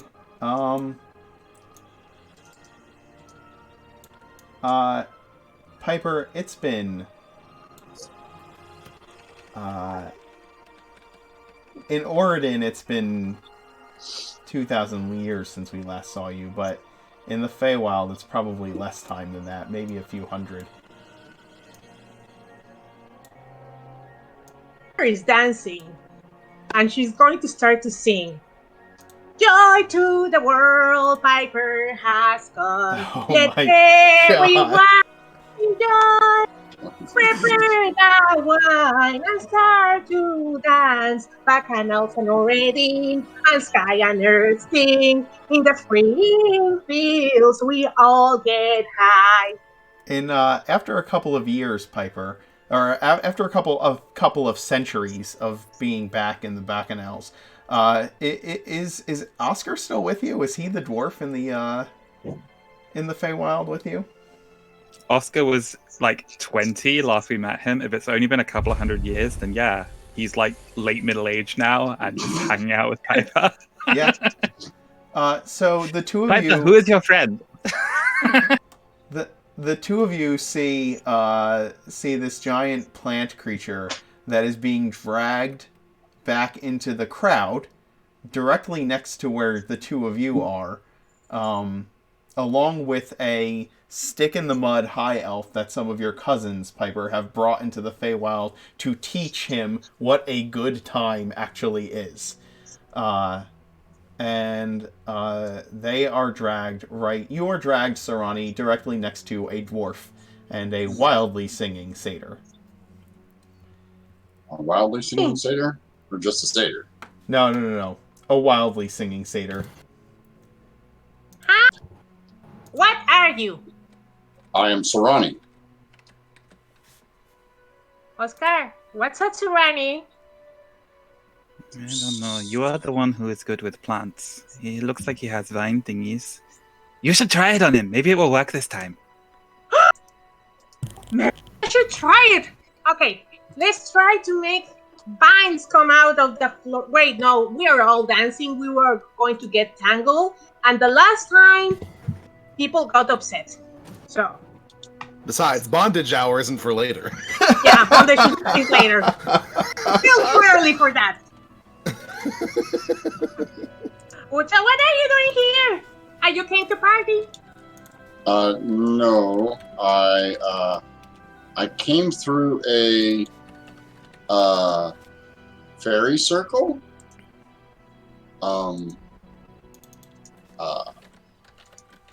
Near a house of Merlin, or one of his cottages. Oh, Andal? you know Andal. Yeah. No, I don't know him. Then why were you in his house? Are you a burglar? My people do not take kindly to that. No, I'm not a burglar. I'm not sure what that is. We were in his house because we are looking for items to destroy demon lords. Sure. And I have my horns. I can just go and start bumping into people. Well, they're demon lords. Like, they're not like regular demons. They're lords. Oh, This okay. sounds like an adventure. What were you looking for specifically? Maybe we can help you. Sarani pulls out the list that I remembered that I finally remembered that Sarani actually has, because Sarani couldn't ever remember what we were looking for. So Sarani pulls out this giant list and he goes, "I'm looking for these things," and hands you a list.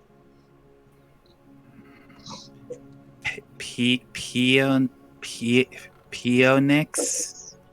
Fire... Yeah, no, Oh, you should go to Ironstone Hall. You will definitely probably be able to find Dragonforged iron bands in Ironstone Hall. We have some of the finest smiths in all of Arden in Ironstone Hall. At least we did last time I was there. But I'm sure it is still the same. Probably they're still there. Now, Fire Phoenix. These are like kind of what you put in brownies? I don't know. Is it always this loud? No, we usually are louder. Right now, a lot of people have hangovers, so that's why the volume's a little bit down. Yeah, you came during chill out hour. Yeah. So I have a group of friends that are waiting for me to return. If this is the Feywild, right? Yes. Correct? Excellent. You are in the Bacchanal. I don't know what that is. I need a Feywild orb. See? Right there. And he points to it on the list. A Feywild orb.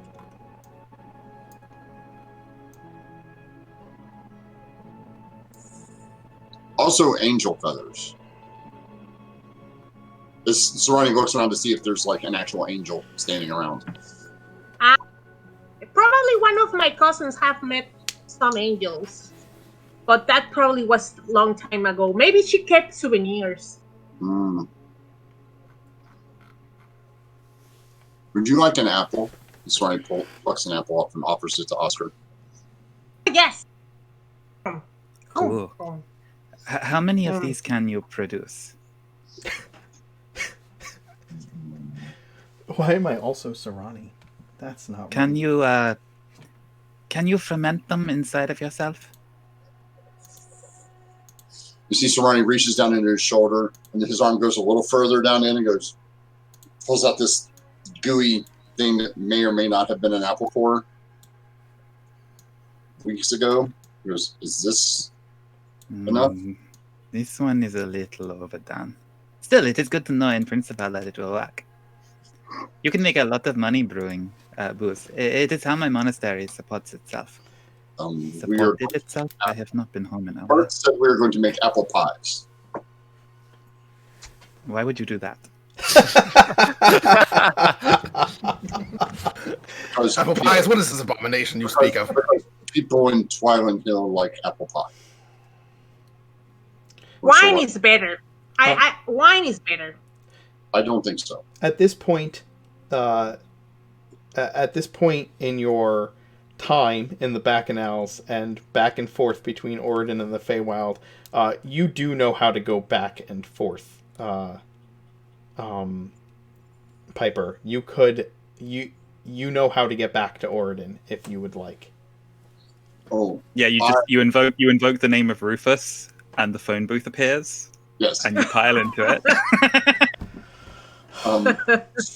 So I need to find it. Is there no Feywild orbs? Do you know? No. No, unless you're talking about a pinky toy, I don't think so.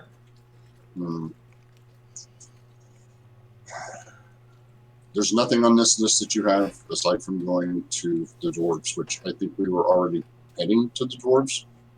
Give me 1 second. Dandelion! Did you sleep with an angel? Like in the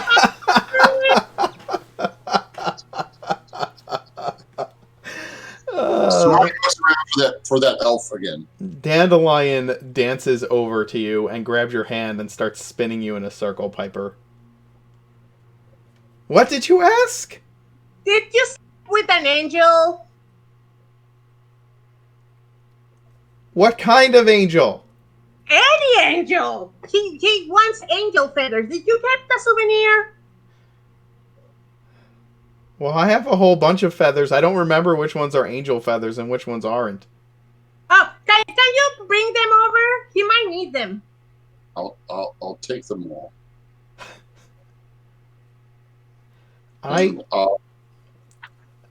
You understand I cannot allow you to just do that.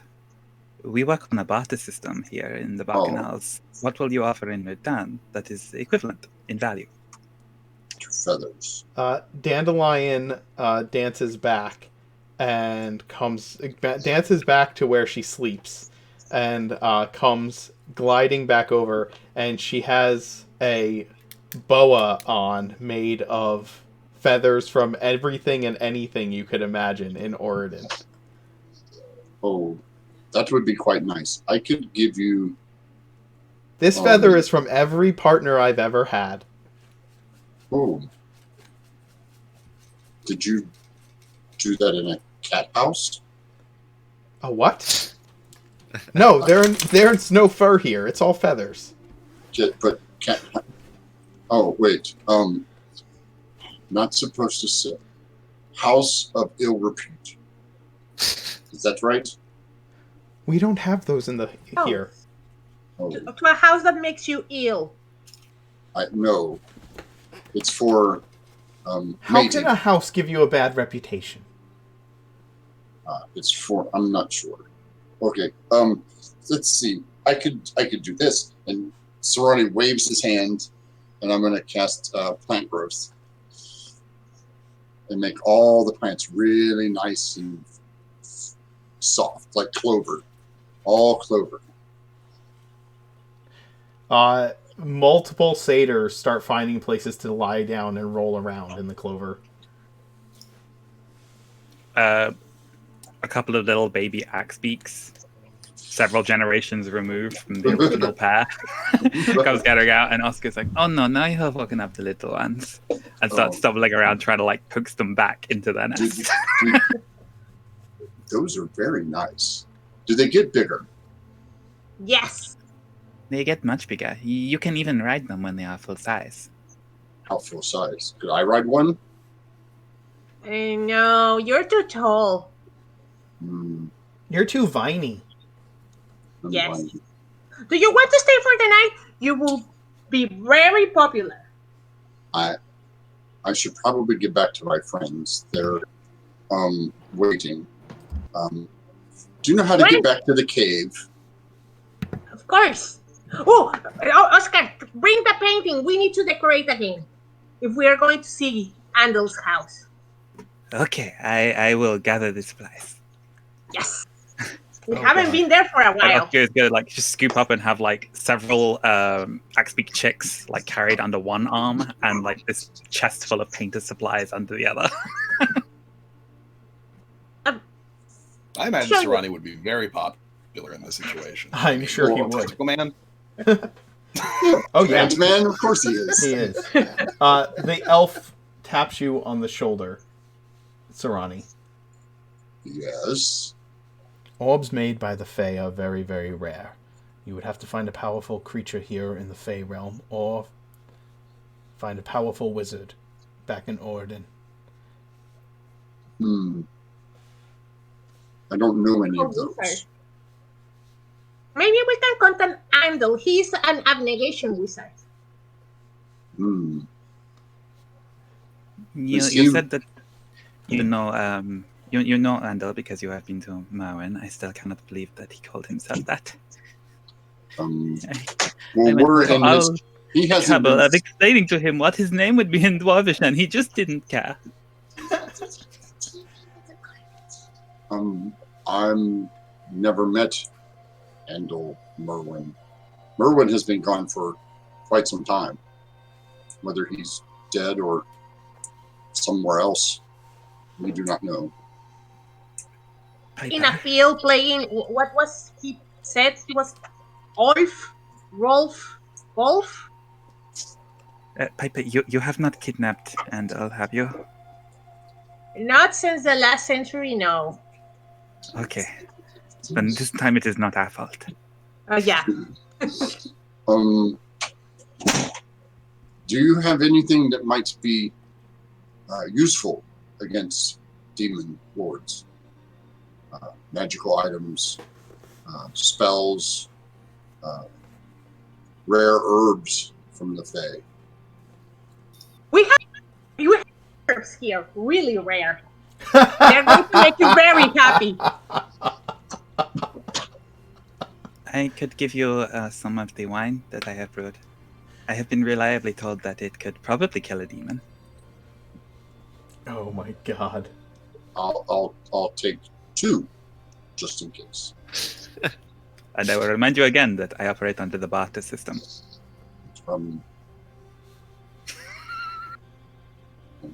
As far as like, oh, How Okay. about we set up an agreement? I will provide you some of my wine up front if you agree to work as a fermentation unit for me, and you can produce future quantities of additional booze. I wonder what kind of flavor it will produce brewing inside of a Surani. oh, I can, oh, wait. The high elf I have- looks at you all and says, "If you're going back to Orden, can you please take me with you? I've had enough of course. this." Again, we course. are very, very sorry that we brought you here. We were looking for our friend Jacobi, and the people that we sent were confused. Not all. It has been nice to meet you, though. Not all Yeah. elves are the same. Mm, Oh, I We know know. that. We said we asked for an elf that seems to have a stick up in his butt, and they brought you. I'm sorry. mm. We are very aware that not all elves are the same. Literally every elf I've ever met has told me that.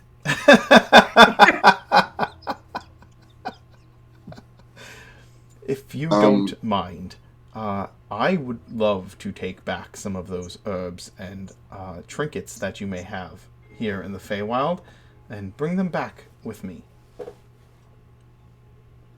Give us Serrani- a return. Sarani sits down and goes, I have just the thing. I believe it's called marketing. And Sarani's going to ritually cast Skywrite and write, come get Oscar's finest brew with an arrow pointing down above the bottom. So everybody who can see it in the air should be able to see it to come to it. How's that? Now everybody knows where to come get your stuff. Oh, that could be bad. I am insulted that you do not think that my work is quality enough. That word of mouth is sufficient. Why do you think I need marketing? Marketing is for people who have inferior product. No. Look, if all of them are sleeping and drunk, nobody's leaving to tell their friends. You do bring up a good point. The elf says, I would like to leave now, after that. Before anything comes here that shouldn't. Please. Oscar is going to take a bottle of the wine that he's been brewing in the Feywild that is brewed out of good berries. The elf will hold out several pieces of crystal and platinum, and ask if you would be willing to barter some of your herbs for these. The crystals are really pretty. The platinum is just shiny. Oh. Do you take gold? Tiny stuff. I have gold. I can give you plenty of gold. I don't use it. Do we need gold, Oscar? I don't know what's the fashion right now. Yes. Okay. It is gold. Gold is always valuable. So Is it's platinum. So the other guy tried to chew it. It didn't work. the elf will offer you platinum, Sarani, for your gold, so that he can trade it for the herbs and wine that Angus and Piper have. Sure. How much gold do you have? I have 25 gold left on me. Oh. That's not enough. That's what Sarani doesn't keep track. He's just like, listen, I'm sure Mirth has like 6 bags full of Sarani's gold stashed somewhere. I'm basically his accountant. Yeah. He's like, here, Sarani, here's what you need to survive on for the week. Go away. As we're walking back, Sarani's going to pull out the sending stone. Okay. And attempt to contact Trust? Trust. Okay. What are you Trust. saying? Trust, I'm in the Feywild. I need to reach my party. Is there a way you can come and get me and take me back to them? I feel so bad for Also- Trust dealing with us and getting like, So I found myself in the Feywild. There's I just need to go home. Yes. Also, there's an elf, and because it's going to cut off here in a second. Also, there's an elf. What's your name? What do you do? And that's the end of the message because that's 25. so Sarani's literally a child with a gun. Like, hey Mirth, can I get some pocket money? Hey Trust, take me home, please. I'm lost on a different plane.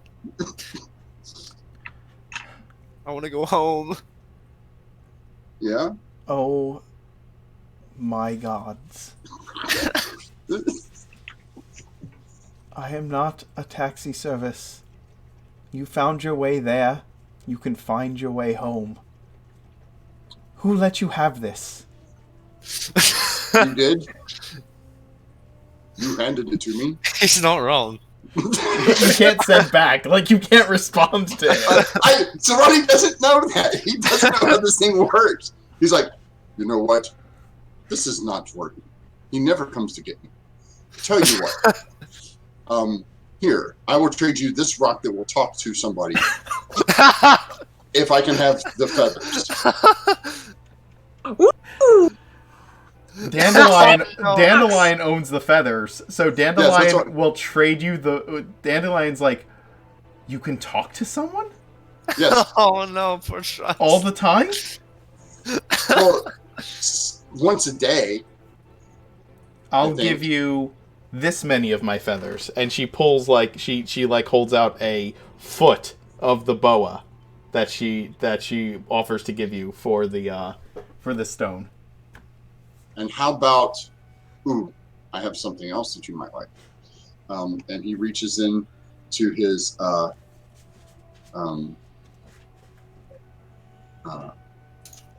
bag and pulls out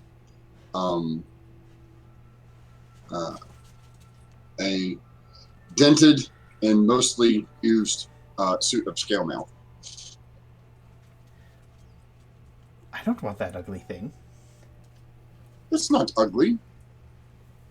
It's all It's very serviceable. it's all metal.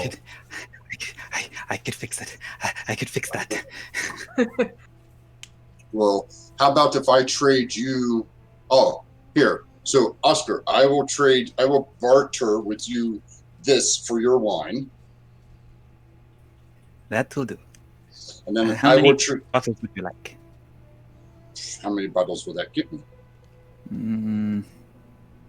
I would say 2. I will trade you 2. And then your name is Blossom? Wildflower? Dandelion. Dandelion. Dandelion.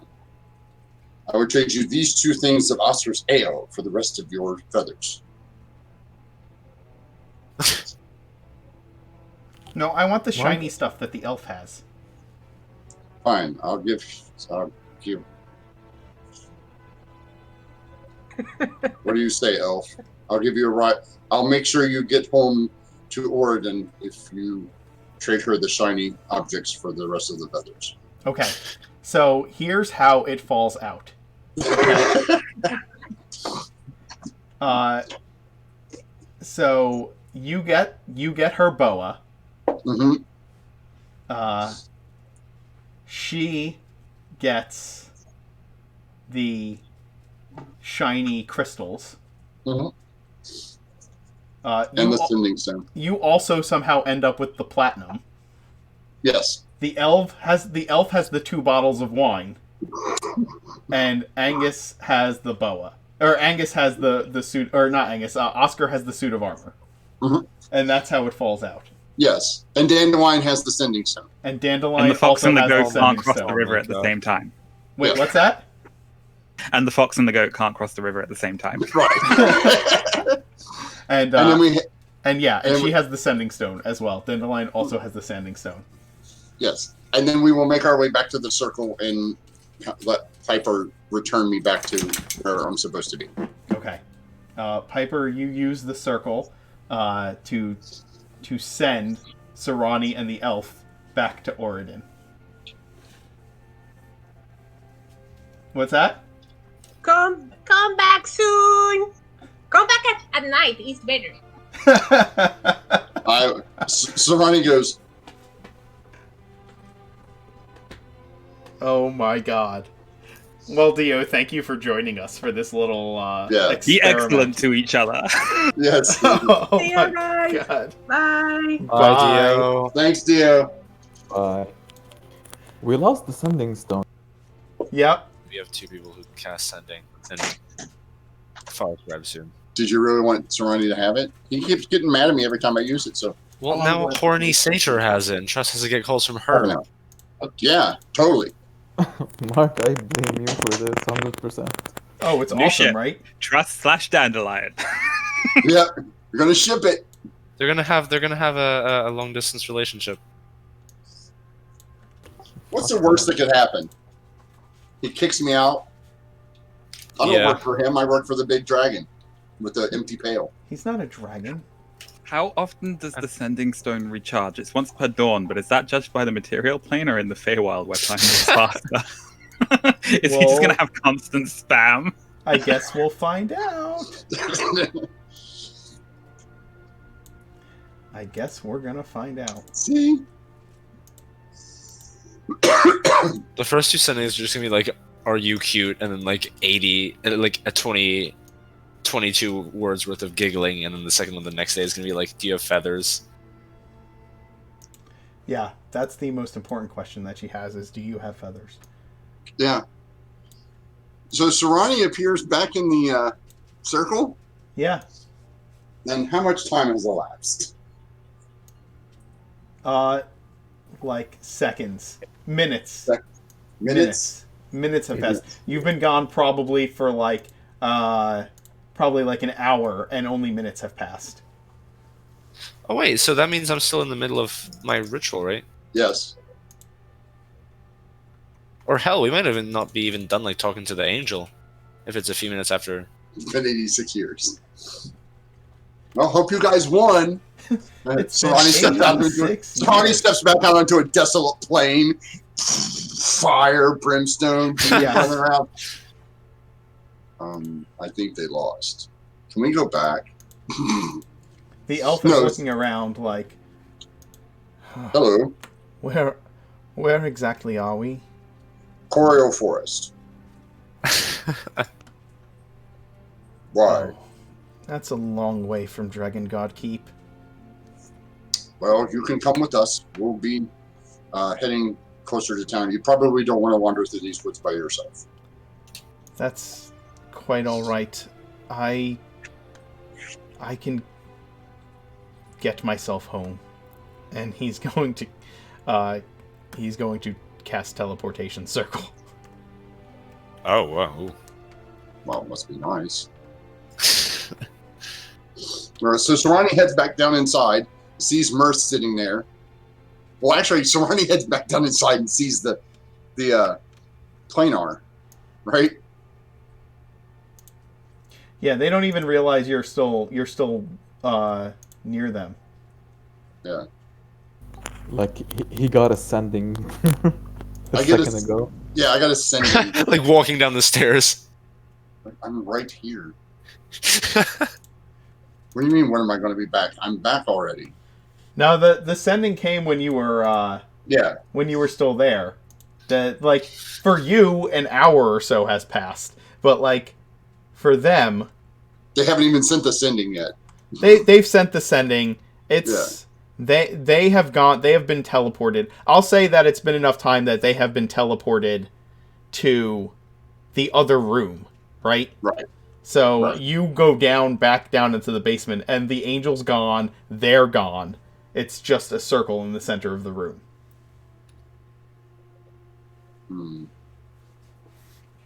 Meanwhile, so Serrani will sit and wait for an answer of some sort. Okay. He'll yell for them. Oh wait, since it's only been that long, is the telepathy thing still work? Since I'm now on the same plane of existence as they are. Oh, what's the range on that? Is it infinite?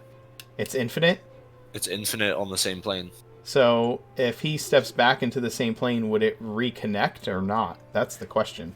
If the duration is still up, it just says it does not function over different planes. It doesn't say the spell ends if you travel to a different plane. Okay, how long ago did you cast that? I redid it right before we went into the basement after our break in the house, so it would have still been up for with the ritual and everything like another like 45 minutes, honestly. Okay, so before you headed through the door, you hear Serrani yelling through the telepathy. Where are you? Is the angel there? No, the angel's with us. Yeah, we talked to an angel and went through a circle, and we're trying to get through a door now. Well, I'm standing in the circle. Where are you? I'll just look up at the angel. One of our companions is stuck on the other side. Is there a way to get him in here if he also swears the oath? Yes, I will return to speak with him. I will return to speak with him.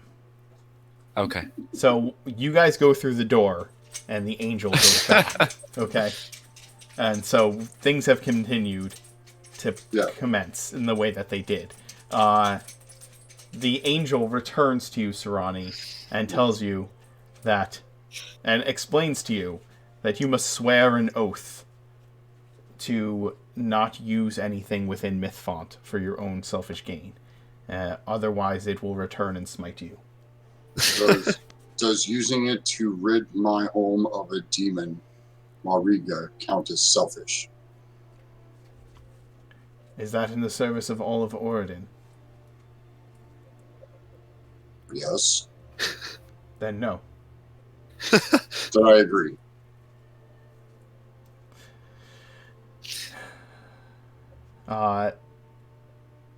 So, Yeah. How many times can Serrani teleport in a minute? the rest of you cross into the other room. And Serrani, by the time they get through the chess game, you appear. The angel takes you back and explains to you that they went through that door.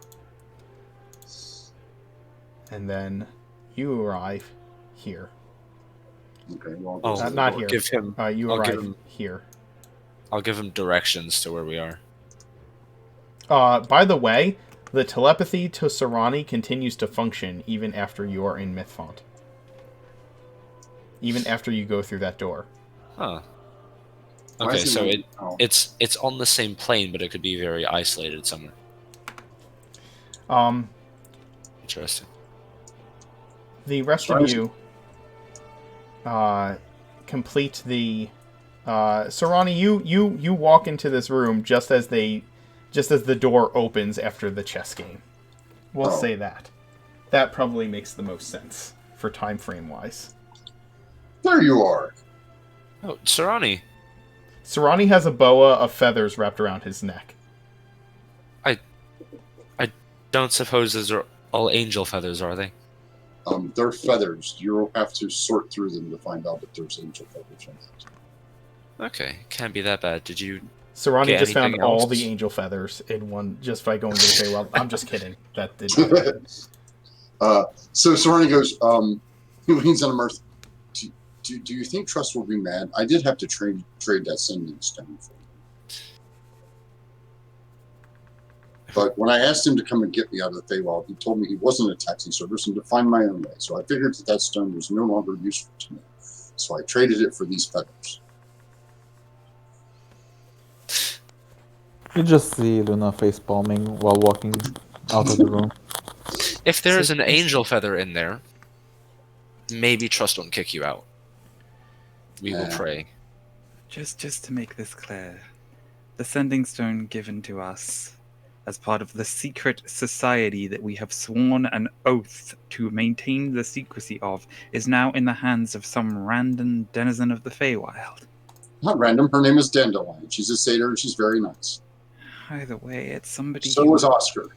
He was a very nice dwarf. Although had a real knack for brewing. What is fermentation? It's how you produce alcohol. He wanted to use me as a fermentation device to store things in so they ferment. That sounds like something that's naughty.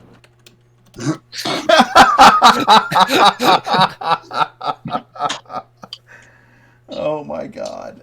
And have you ever seen a satyr? Quite odd. I've read about them. Quite odd. They No appear idea to like. what that is. They appear to like copulating and drinking That they and do. rolling around in clover. You should have Those seen. are all fun things. Other than that, they weren't quite helpful. Although the elf, Well, maybe it's because they were too busy drinking. that I met there went back to. He was from Oregon, and he went back to Drakengard Keep when he came back with me. But he Wow. cast that circle of teleportation thing and teleported himself away. So he's fine. If any of those feathers belong to angels, then I suspect their aid would be infinite, as would their aids with all their copulation. But their aid is. You should have seen Vasir. He was really good. He booped like 3 people.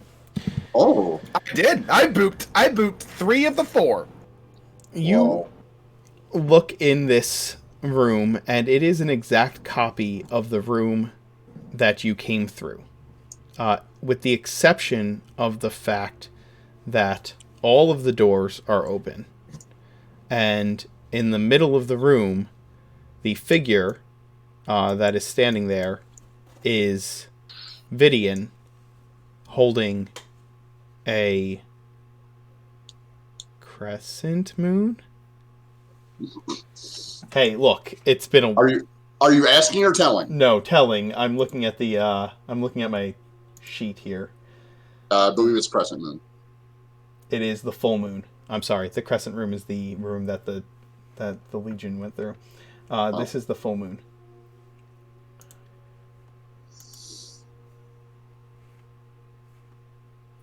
Summon the Setter? Matt, do you think there's anything to these statues? There I would think that's Vidian? seem to be, yeah. Maybe there's another one in the 2 other corners of this place. Some sort of correlation between the 4. I'd have to see them to make any sort of pattern out of it. Well, let's have a look in this big room if it's open. Right, so Rennie steps into this big room here. Well, I'll check the one above us. Okay. All right. So stop Oh, okay. where you are. Although, you can move in there, Mirth. That's fine. You can even move in as wherever you want. All right. So here's what you find, Sarani.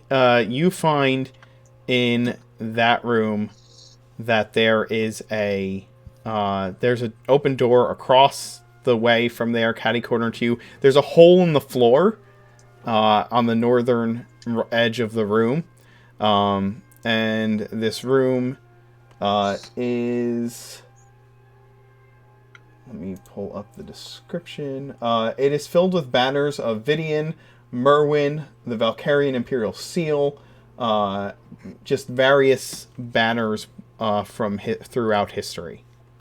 And Sorani has no idea what they are. No idea. What's that big gray thing over there in the corner? That is a hole in the floor. Oh. And he leans back to the door. Angus, there's a hole in the floor over here. Mirth, I assume by now you've noticed you cannot go any further into that room. I have, yeah. Yeah, there is a invisible barrier there. On the opposite side of that invisible barrier is this swirling mist that just kind of roils within it and fills the entire area. It is heavily obscured. You cannot see through this mist.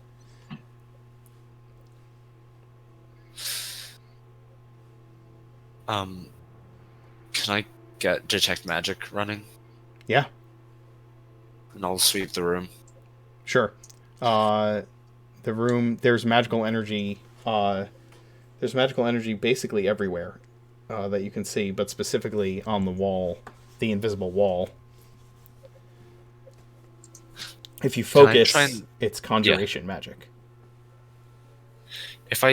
Is the fog is magical, yeah?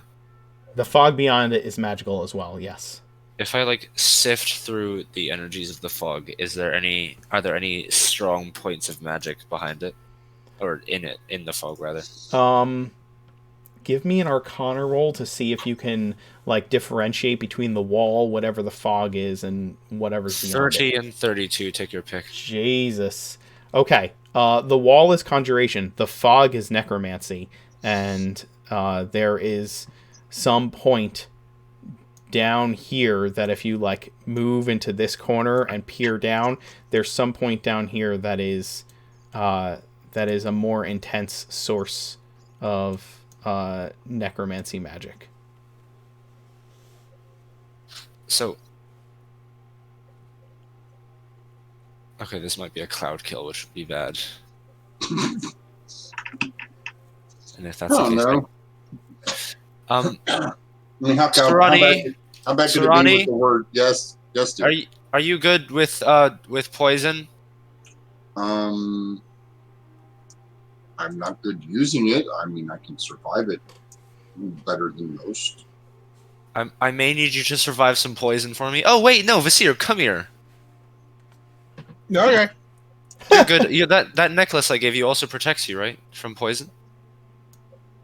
Yeah.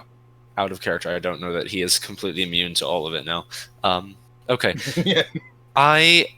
There's something in the back of the room, some strong source of necromancy magic. I don't know if we want it, but it couldn't be not worth a try, yeah? At least find out what it is. I'm not sure how to... Are there any cracks in the wall?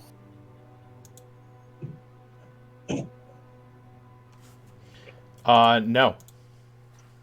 Okay. Oh! Oh, never mind, I can do this. Okay, give me a few minutes, I can try something. I'm gonna pull out 10 GP worth of incense. You guys can sweep the other room if you need to. I'm gonna pull out 10 GP of incense and start the ritual to cast Find Familiar. Okay. Let me know when you need me again. Will do.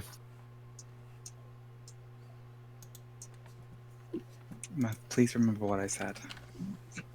Don't We're worry. looking for things that are helpful. I understand there's a lot of puzzles here, but try not to lose focus, okay? Just need to see what it is, and it should be completely safe. Don't worry. That's a hole, Vizier. Should we go in it? You walk over. Yeah, there's an open door in this room and a hole. It'd be good to know how deep it is first. Well, how you deep can- is it? I can see. You can see down in it. It's like between 10 and 15 feet down. One sec, I'll check it out. And Angus just like slips the spider climb to the wall, and walks down. Okay. No, don't act like you're the only one who can do that. And Zir just jumps down. Okay. Serrani will hang by his vines upside down and look into the room, and not go into the room. So there's this big plant thing hanging off the roof. You find yourself in a room filled with shelves that are covered in spell scrolls that have been ransacked.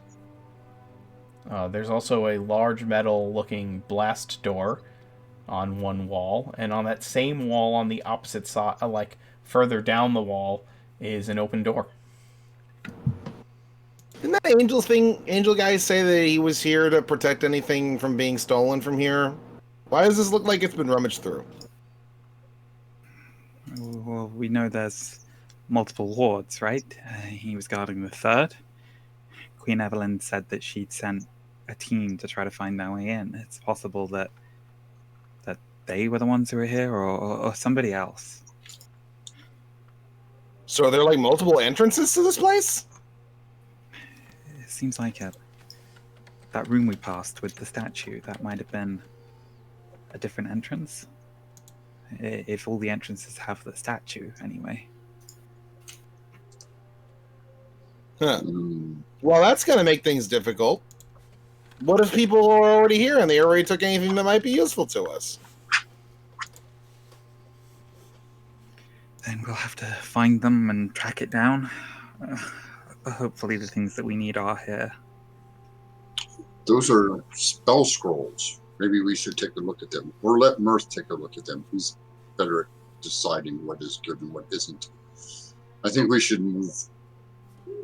Should we go through the door down here or continue up top first and make our way back? The whole place seems pretty big. Figure we should figure out what all's on top before we start going down. Yeah, probably best to pick one direction and stick with it until we hit a dead end. Sounds reasonable.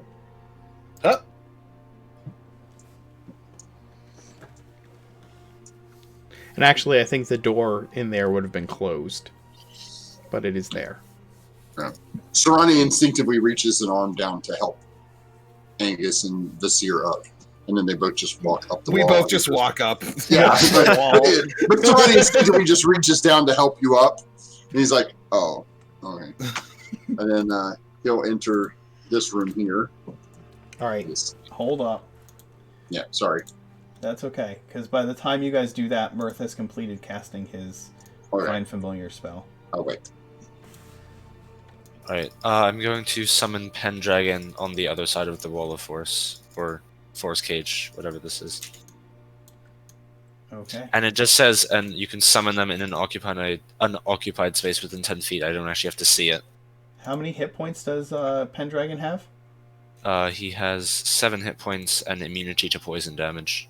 Okay, can I get a Constitution save from Pendragon, please? God, yeah, you can. 2. He immediately dies. Can I tell how? Yeah, he takes 10 points of necrotic damage, and his hit point maximum is reduced to 0. Oh, fun. Okay. That seems like a power word. Don't go the fuck in there.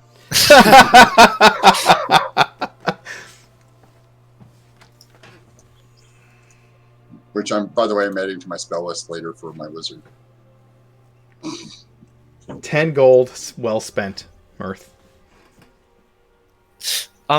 Yeah, well, at least did send Serrani and like Basir, Serrani, go ahead, go on in there. Do we want to go in here? There's a lot of death gas and some necromancy stuff on the other side. I think it's probably safer to not mess with the necromancy stuff. Okay, yeah, that's probably a good idea. It seems like it's warded to a point where nobody should come over here and hit it. We'll leave this alone. Did you guys find anything in here? Well, down in the hole, there's a bunch of shelves with spell scrolls on them. But we are going to check out this level first before we go traipsing around the other levels. That's smart. Do that. All right. So Serrani will step into this room. Okay, Serrani. You enter a room with probably 15 or so swords hanging on the wall. There is there's a pool of dried blood in the center of the room. Mm-hmm. The door across from you is open. Mm-hmm. And there is a tiny open brick. There's one of the bricks on the wall next to Angus is opened, and there's a switch inside. Well, Serrani will look around at the swords. As soon as you get that far into the room, all the swords animate and start moving in your direction. I was going to say Angus was rolling perception because, like, blood on the floor seems like this is probably a trap. Yes. Oh, yeah. It's definitely a magical trap, Sir Angus. Oh. And swords start swirling off the wall, coming towards Serrani to attack him. Can I flip the switch? Yeah. As soon as you flip the switch, Angus, your goggles of night stop working. Your boots of spider climb stop working. And anybody who is a spellcaster completely feels disconnected from the weave of magic, and all the swords just fall to the ground inert. People who are inside the room, or Only people who are inside the room, yes. What's happening? Who turned out the lights? I just flipped this switch. The lights didn't go out. They're Out on of to the character. right. We all Out of have- character. Vasir still has the brightened necklace, and he is within range to cast He light. does. Oh wait, no, but the light. It won't It work. won't work. It's- Once he walks into the room, Okay, yeah. it will not work. I'm going to update your Okay. token to reflect that you no longer have that. But I believe there is light in this room still coming from Yes. braziers on the ceiling. So I'm going to put your dark vision back on just to have it on. Alright. But yes. But Okay. you can see that, Angus, your vision goes from the black and white of the goggles of night to regular vision. Yeah. Serrani inspects everything. Goes, there's nothing in here. Do I see anything in here? No, you don't see anything in here except for the swords that are falling to the ground right now. Oh. All right, let's get through here Wasn't as there- fast as possible. I don't like this. Isn't there a big tile missing down here in this corner? No, that was in the other room. No, it was in this one. Oh, there was one in this one too, wasn't there? Yes. Yes, there is a tile missing from that I spot dug it. on the floor. I dug it up, so I know Yeah. it's there. That's right. That's what I'm trying not to give away. That Yeah. I'm like, I dug that up. That is the tile that Tektite dug up. Yes, that is in there as well. So Serrani will. it's so dark and so just to clarify, it's dark in there, and like anybody who has like even like a magical light, it doesn't work. No. That room has brazier, like regular braziers of fire that are hanging above the anti-magic field that is still giving off light in that room. So you can see into that room. But if you walk in there, your necklace will stop glowing or working, Visir. Yeah. Oh, there we go. Oh. Well, I don't think it's my necklace that's glowing. I think it's Luna's shield that's glowing. Oh, it is Luna's shield, yes. But your necklace stops working, and if Luna walks in, her shield will stop working, etc. Ugh, let's get through here as fast as possible. I don't like this. Reminds me of that stupid tavern. I asked Mirth to come over and take a look at this block, or Angus, because it might be part of a trap too. I'll come over and take a look. There's a block missing here. You look down, and there is an object on a pedestal down below, in like an alcove. Mm-hmm. More down. We'll note that there's more down here. Well, if it's right there, it can't hurt to take a look, right? Like with the scrolls. Guess not. We are looking for things. I'll lean down and look inside.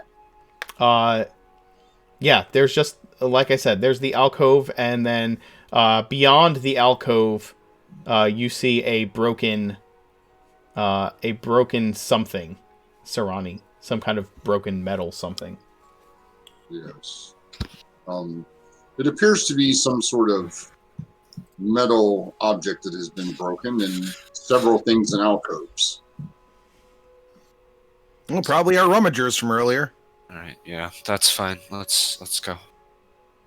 All right, you walk into that room, and there is a door to the north. There's a set of double doors, and on them they have a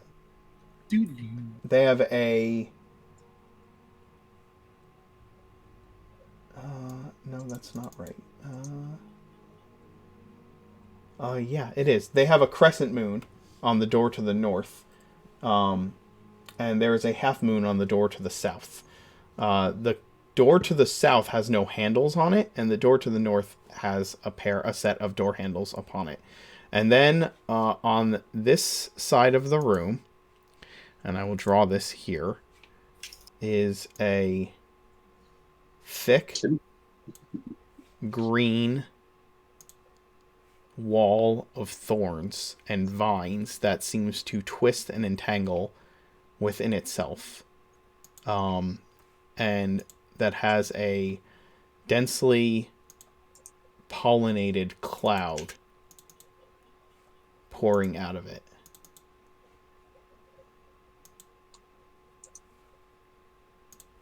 And it seems to have broken through the northern wall and is breaking through the southern wall as well.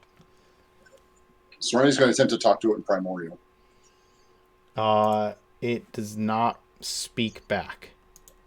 Okay, so it's not an elemental of some sort. So, or at least it's not a polite elemental or an evil elemental, because they normally tell you go away. So. So it's just a nasty looking wall of thorns and death fog. Correct. But the thorns are moving. The thorns are moving like it's a meat grinder of thorns. Joy. Okay. Can you just burn it?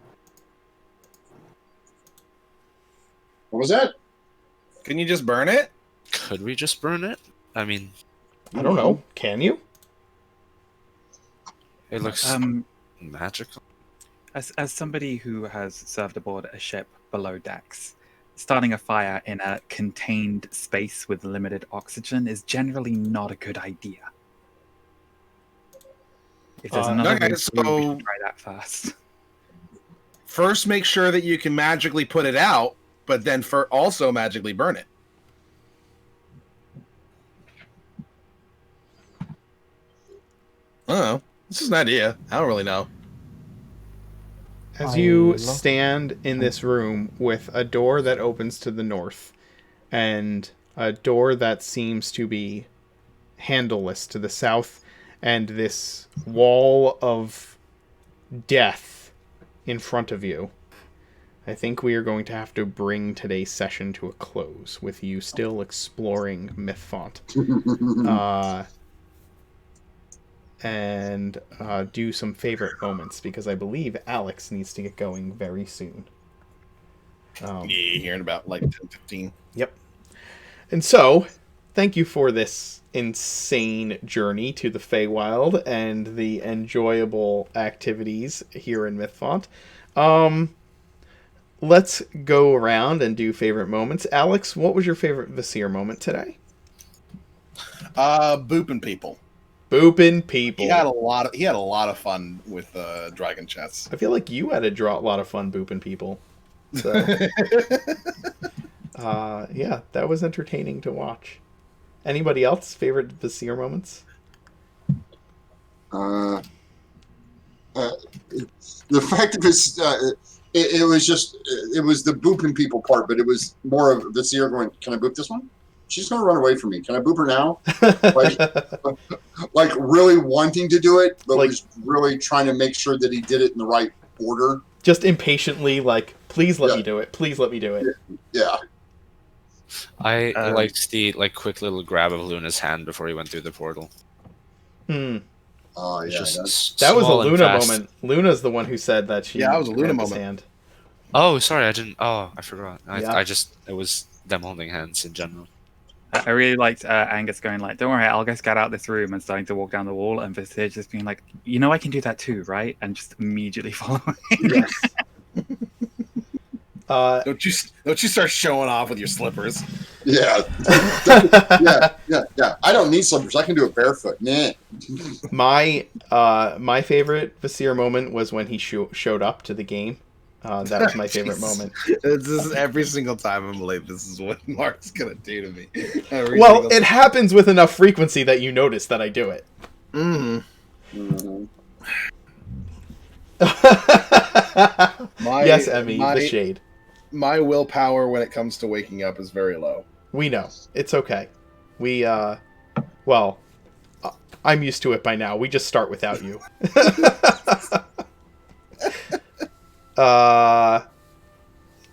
Nor, your favorite Luna moment today? I didn't do much today. I was mostly silent. Maybe face palming when Surani came back without defending home.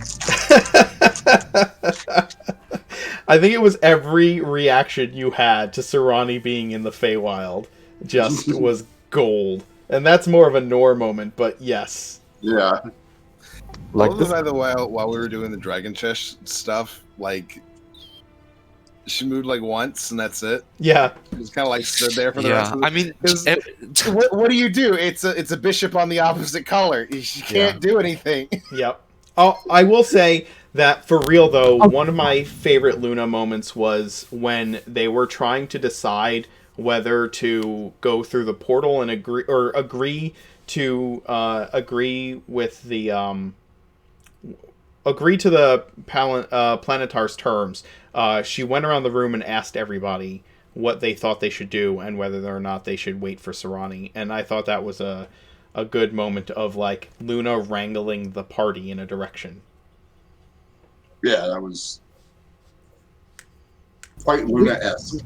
we all know they won't listen, so I think Luna's been going through like a lot of stress the past couple of episodes, and so she's been very like internal. You can tell she's feeling a lot inside and is not necessarily expressing it.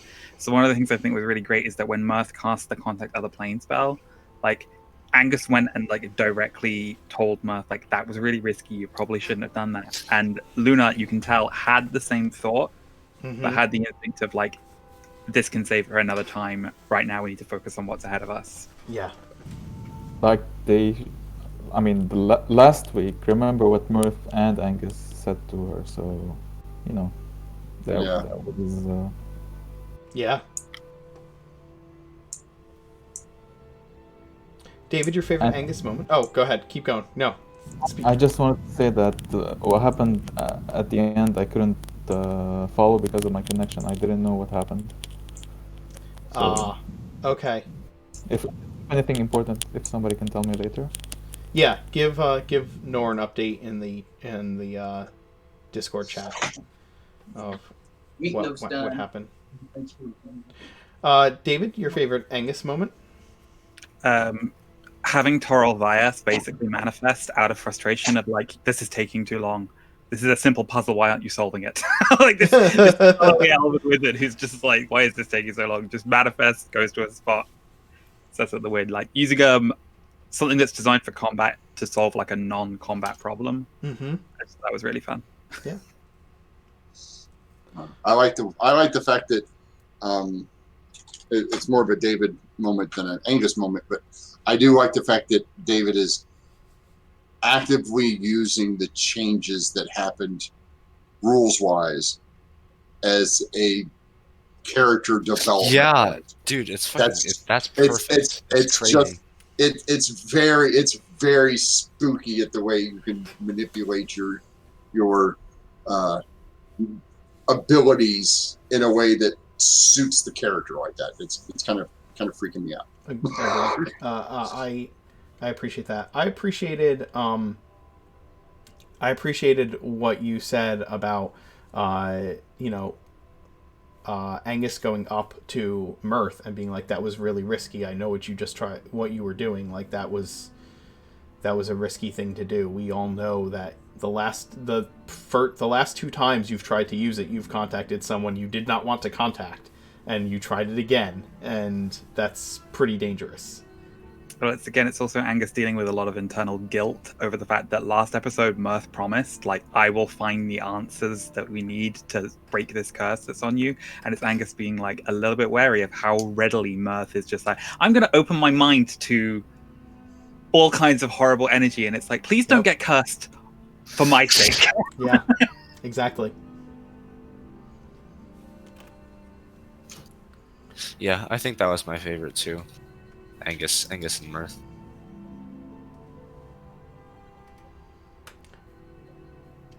Kim, your favorite Mirth moment? This was a pretty good run, I think. The chess was fun. The cipher was... I had a lot of fun with the cipher.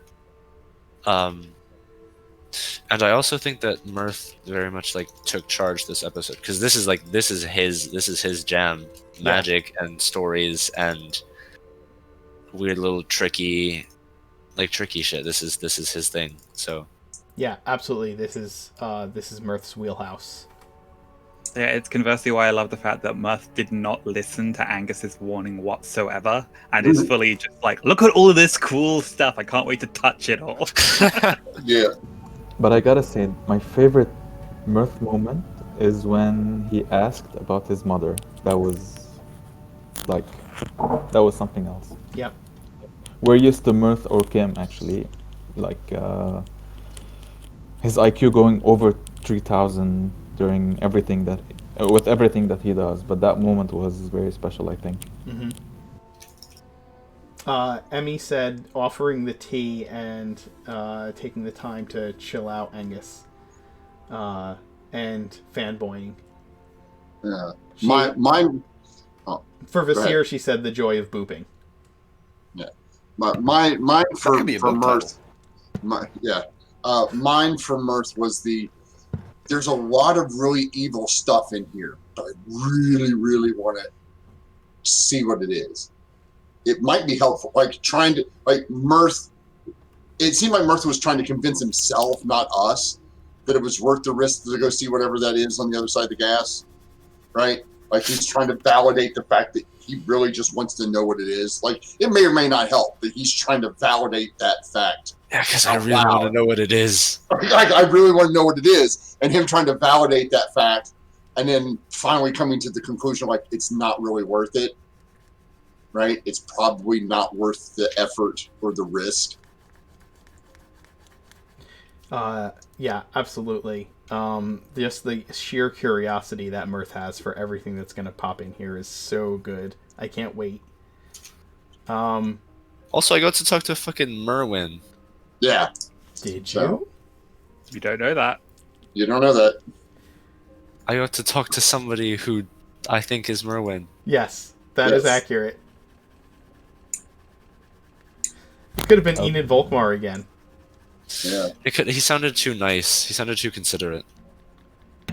Yeah, but you know, Maybe he had- maybe he psychopaths had like to- Ian and Votmar, they can fake that really well, especially He- he as had smart a- as they are. No, he had his It- customer service voice on. Like when you answer the voice, you're yelling at somebody at work, and then somebody calls you. You shifted that. Thank you for calling Widgets Incorporated. How He can I help you? he had a sub 10 wisdom kind of vibe to him. I'm pretty sure in 2,000 years he was able to pick up some higher points in wisdom. One. He's got a 10. It's not a 0 anymore. No, it's that he stumbled across one of the tomes, you know, the like tome of wisdom thing where it gives you a +2 boost, and he's just lived long enough to have like maxed out his stats that way. Uh, Every 100 years when it refreshes. Merwin has lived long enough to make all of the mistakes you could possibly make as a wizard, and so has Survived wisdom them. through experience, right? Yeah. So he let Piper cast the wish spell. Confirmed. Oh, no. Oh, well, I don't know. He might have. Maybe. We'll see. Rick, favorite Serrani moment?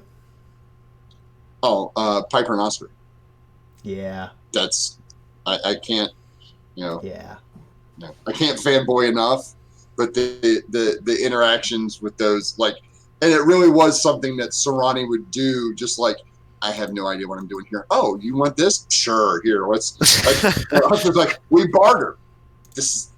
Serrani's trying to save the planet, so giving up that sending stone is like not a big deal. I was like, okay, like I'm trying to save the world. What do you want from me, right? Like if I get a single feather, that's one less we have to track down, right? So yeah, Serrani spending time in the Feywild, getting it to and all these things were referring to people that nobody knows who they are, like Some Mirth people do. and Angus. Well, no. Nobody Like, you know, right? Yeah, or nobody Yeah, that they yeah. know. nobody that they know. Like they're just dropping these names and trying to explain, and they're just like, and it's funny because Piper and Oscar both are kind of like the same wavelength of Serrani. Yes, Or like the bigger they're picture cut from the stuff. same. They're cut from the same cloth. Yeah, Again, anybody you mentioned, Oscar was assuming they were dwarves. yeah, Because they're great heroes. They must be dwarves. yes, I that's, have to ask Rick. I have to ask, what's Yes. it like to play a third campaign that is in the middle of two campaigns that you were a part of outside like you're traveling, you're walking through the same spaces of the Friday campaign, and you're interacting with NPCs who were PCs in your other Oridon campaign. to be honest, I love it. Again, and this is my DM moment. I love the fact of how interconnected Oridon is. From a world's perspective, if I was an outsider looking at this and going, so they got like the crossover we just this team just did with the Wednesday night with the dance, and us being in the same place that the Friday group was, and having characters from the Sunday night group, and just the interconnectedness from past to present to future, outstanding. Thank you. I gotta say, like the whole Feywild scene. At first, I was like, holy shit, what is he doing? Very negatively. Then I was like, okay, that's good. There's Oscar and there's Piper. And after that, I mean, I kind of lost track. Like, what the hell is going on? He didn't just gave away our sending stone. Yeah. I give my dad brief summaries of the games I run in, your games after I run in them, and he doesn't really know anything because he doesn't have time to catch up on anything because of work. But he's just like this. He just said this Mark guy weaves a really good story. Well, thanks. Because I was telling him about like how you've got like fucking 4 campaigns like bumbling around the same area. Yeah. Yeah, that's happened. In some cases, literally just bumbling around. Yeah, somewhere Yeah. in your travels in there, you should have run across a note from the Legion. I'm trying to figure out which room it was in. I think it's in one of the two. It's in one of the two chambers that have the teleportation or the doorways. I think And it's in the one we haven't got to yet because That's the main they ball. came in. It's the one with the full moon. I can't remember if Yeah. it was in the door that they came through or if it was in the door they found. I think it's the door they found. Okay, then 'Cause that's Gaz the brought up door. The idea of like, should we leave a symbol of the Legion so Yeah. that like if anybody else comes through here, they can find us. If it's the door, if it's not the door they came through, if it's the door that they found, then you should have seen it. Right. Because if it's the door that they found, then you would have seen a note from the Legion that reads, hold on, it's here somewhere. Oh. I kind of jumped everybody's. I went straight to DM thing. I kind of skipped Yeah, everybody's. other Serrani moments from around the table while I find this. Oh, it says it has the Legion seal on it, and it has a happy face doodle in the corner of the note. And I think it says something. It says something in it. I don't remember. Oh yeah, it's basically just the seal and a happy face emoji. That's basically what the note says. My favorite Serrani moment was like, oh yes, I was in Merwin's cave, and then they were like, oh, Andal, we know him, and he was like, and Serrani's just like, I don't, I was at Merwin's cave. Yeah. Are you a burglar? And same guy, different. And then Yeah. Serrani. Yeah, Serrani won't piece it together. It'll probably come up in passing eventually to Merce I mean, about it. nobody knows that Andal is Merwin, right? Like in the current Yeah. timeline. No. I gotta Well, ask, Serrani though, does now. Yes. Like Serrani's the only one, and Oh, Serrani God. doesn't put them together. Serrani doesn't have any idea to put them together. So I'm assuming Mirth is going to question Serrani intently over the course of our travels Maybe. while we're walking about the Feywild. I swear, the Piper's saying that we wanted to find Jacobi, so we just told people to look for an elf with a stick up. It's like, I feel like he would have gotten over that phase. By now. Yeah, I'm that's the image of him that Piper has in her head. I don't know where he is. I don't know where he would be, but I feel like he's done with the whole being a curmudgeon. but maybe he stayed. Maybe he went back to the Feywild. Maybe he's still in the Feywild, and he's still protecting. He's still in that. He's taken up some protector role of some area, and he's really is just got that stick up his ass. Where here's the rules. You can't break the rules. This is the way we do things. So to Piper, like you may not have a stick up your ass, but if you're a stickler for the rules, that would definitely make Piper think you still have a stick up your ass. You know what I mean? Like if you're still a stickler for the rules, Piper would be like, I don't like that. Like that's just rules. We don't have rules. Would it blow her fucking mind if he just like randomly like put his his index and middle fingers around her nose and like plucked it and was just like, Yes. at your nose? Like, Yes. would that Yes, just that blow her fucking mind? Would she Yes, just be like, did you just do that? I think she would. I think actually, I think her mind. I think she would stand there and blink at you for probably a good full minute. Just See, I find it really odd that you have this vision of Piper where she's like, oh, Jacobi's too much of a stickler, when Piper was the one objecting to Jacobi and Des killing prisoners. Yeah. She was kind of the one who actually had a lot of like hardline, good aligned morals in the group. well, yeah. We'll see more of them. Piper's got that sense of like Oath of the Ancients, so you be joyful and happy while you're going about and doing the right thing. So it's more Jacobi's got to stick up his butt because he's really self-serious, rather than necessarily like, oh, he's too law-abiding. Yeah. He just takes himself very, very It's seriously. more like he's got the right idea. He just needs to let it cut loose every once in a while. Any other Serrani moments, guys? I gotta ask, how does Serrani knows about marketing? Mirth told me. Mirth told him about it. Because they're gonna start an apple pie business. Yeah, he literally said, Mirth told me about this idea called marketing. Let me show you. Once we whoop Yeah. Rodriguez's ass, we're setting up a nice bakery in Yeah. in Twilight Hill, and then branching out. I love Yeah. the fact that Sarani talks to everybody the same way a toddler would talk to people, where he just expects other people to know the people he knows. Like, oh yeah, Mirth told me about this. Everybody's like, who the hell is Mirth? And he's like, Skywrite. Yeah, just Sarani, and I think my other favorite Sarani moment is when Piper asked him who he was, and what are you? And he goes, I'm Sarani, and she just kind of went, Yep, that is a What- great running joke every time. what's a What's a Sarani? Sarani? Anyway, guys. To be entirely, oh my entirely God, fair, wait. Emmy. I just Uh, realized. Oh, go on. Sorry. To be entirely fair, Emmy, the apple pie business for Sarani and Mirth did come before Yes. Kolok's Crumpets. Yeah, so, that has been around for like Yeah, since Crumpets the Since the first crossover, I think. since the first crossover. well, So basically, what you're saying is we need a Great British Bake Off AU, where they're all competing Yeah. together.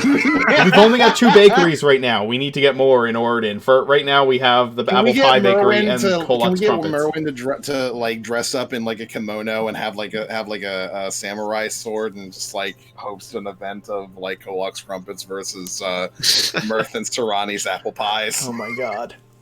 Oh no! It would have to be a version of Iron Chef. It would be Yes. Merwin Chef. The secret ingredient is Goodberry!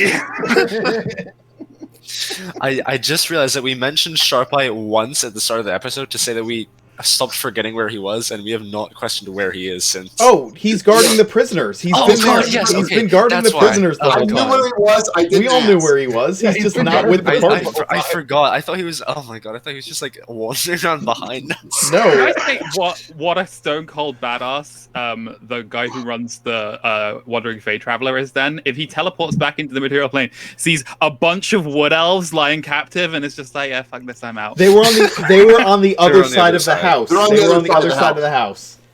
The teleportation circle. Let's just switch The back. face circle.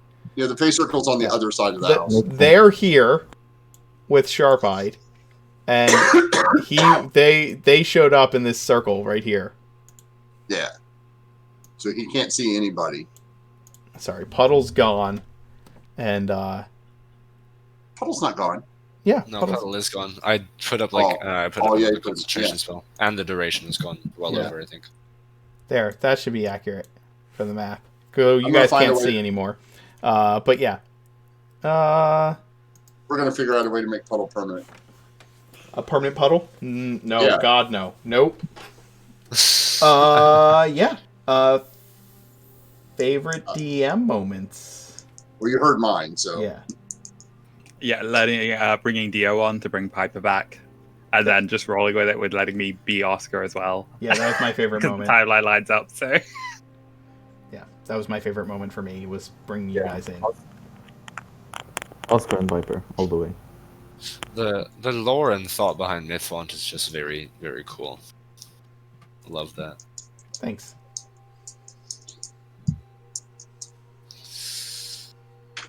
I should convince that Planetar to join our team. He can be like our mascot or something. Yeah, that's not going to happen. By the way, I let you try to attack Sarani, but that button has been off since we left. Things have changed since you've left. I'm just saying. Last time I was in there, that button was off and we left it off. I know. Matter of fact, there should be a note above it that says "Do not push" There might be a note there. because Book has put it up there. Ah. It Well, says "Do not push." things have changed. So, somebody erased the note. Mark, I have a really good persuasion score. I can convince the Planetar. With I don't some care money. how good your persuasion score is. Like, But look, Mark. Look. I don't care. Look, 24. He can join our team now. No, that's not how that works. You have guidance. Don't I can forget add, guidance. yeah, I can add guidance. That's good. 27. He's You- definitely in our team now. You can't literally convince something to do something against its nature. You just can't. Against its nature, it doesn't want to slay evil She demons. can't ask him to do it? What? If I ask Tundra with Divine Intervention, she can't make him do it? No, he's not an angel of Sandra. He's not in her domain. And but also, I'm Yeah. also he has obligations. And also, all of you are under a permanent geas Yes. Yeah. now. Another one? Uh, We can only have one active on us at a time, Mark. It's fine. I have Dispel Magic. What geas are you under? The one from Malorian. He didn't give us a geese. We You just don't have a swore geas. it. We don't? Swore Oh, an good. No, you just Okay, swore an good. oath. Okay, I thought it was a Geas. I thought it was an actual Geas. No, Okay, no, cool. no. You are now under an active and permanent geas from this angel. If you cross it, he will come. If I took one of those books, I would have taken 5d10 psychic damage. Yeah. So yeah, Amy said her favorite Piper moment was her song. Because yes, that Piper always is has the best great Piper songs. moment. All right, guys. Well, thanks for playing. Thanks for those of you who are watching. We'll be back at 7 for Arc.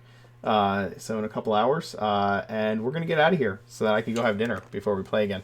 And we'll see you next week. Have a great day. Don't forget, if you're watching on YouTube, like, subscribe, hit the notification bell, and don't forget to share with all your friends so they can also see what kind of craziness we're getting up to here in Oregon. All kinds of craziness.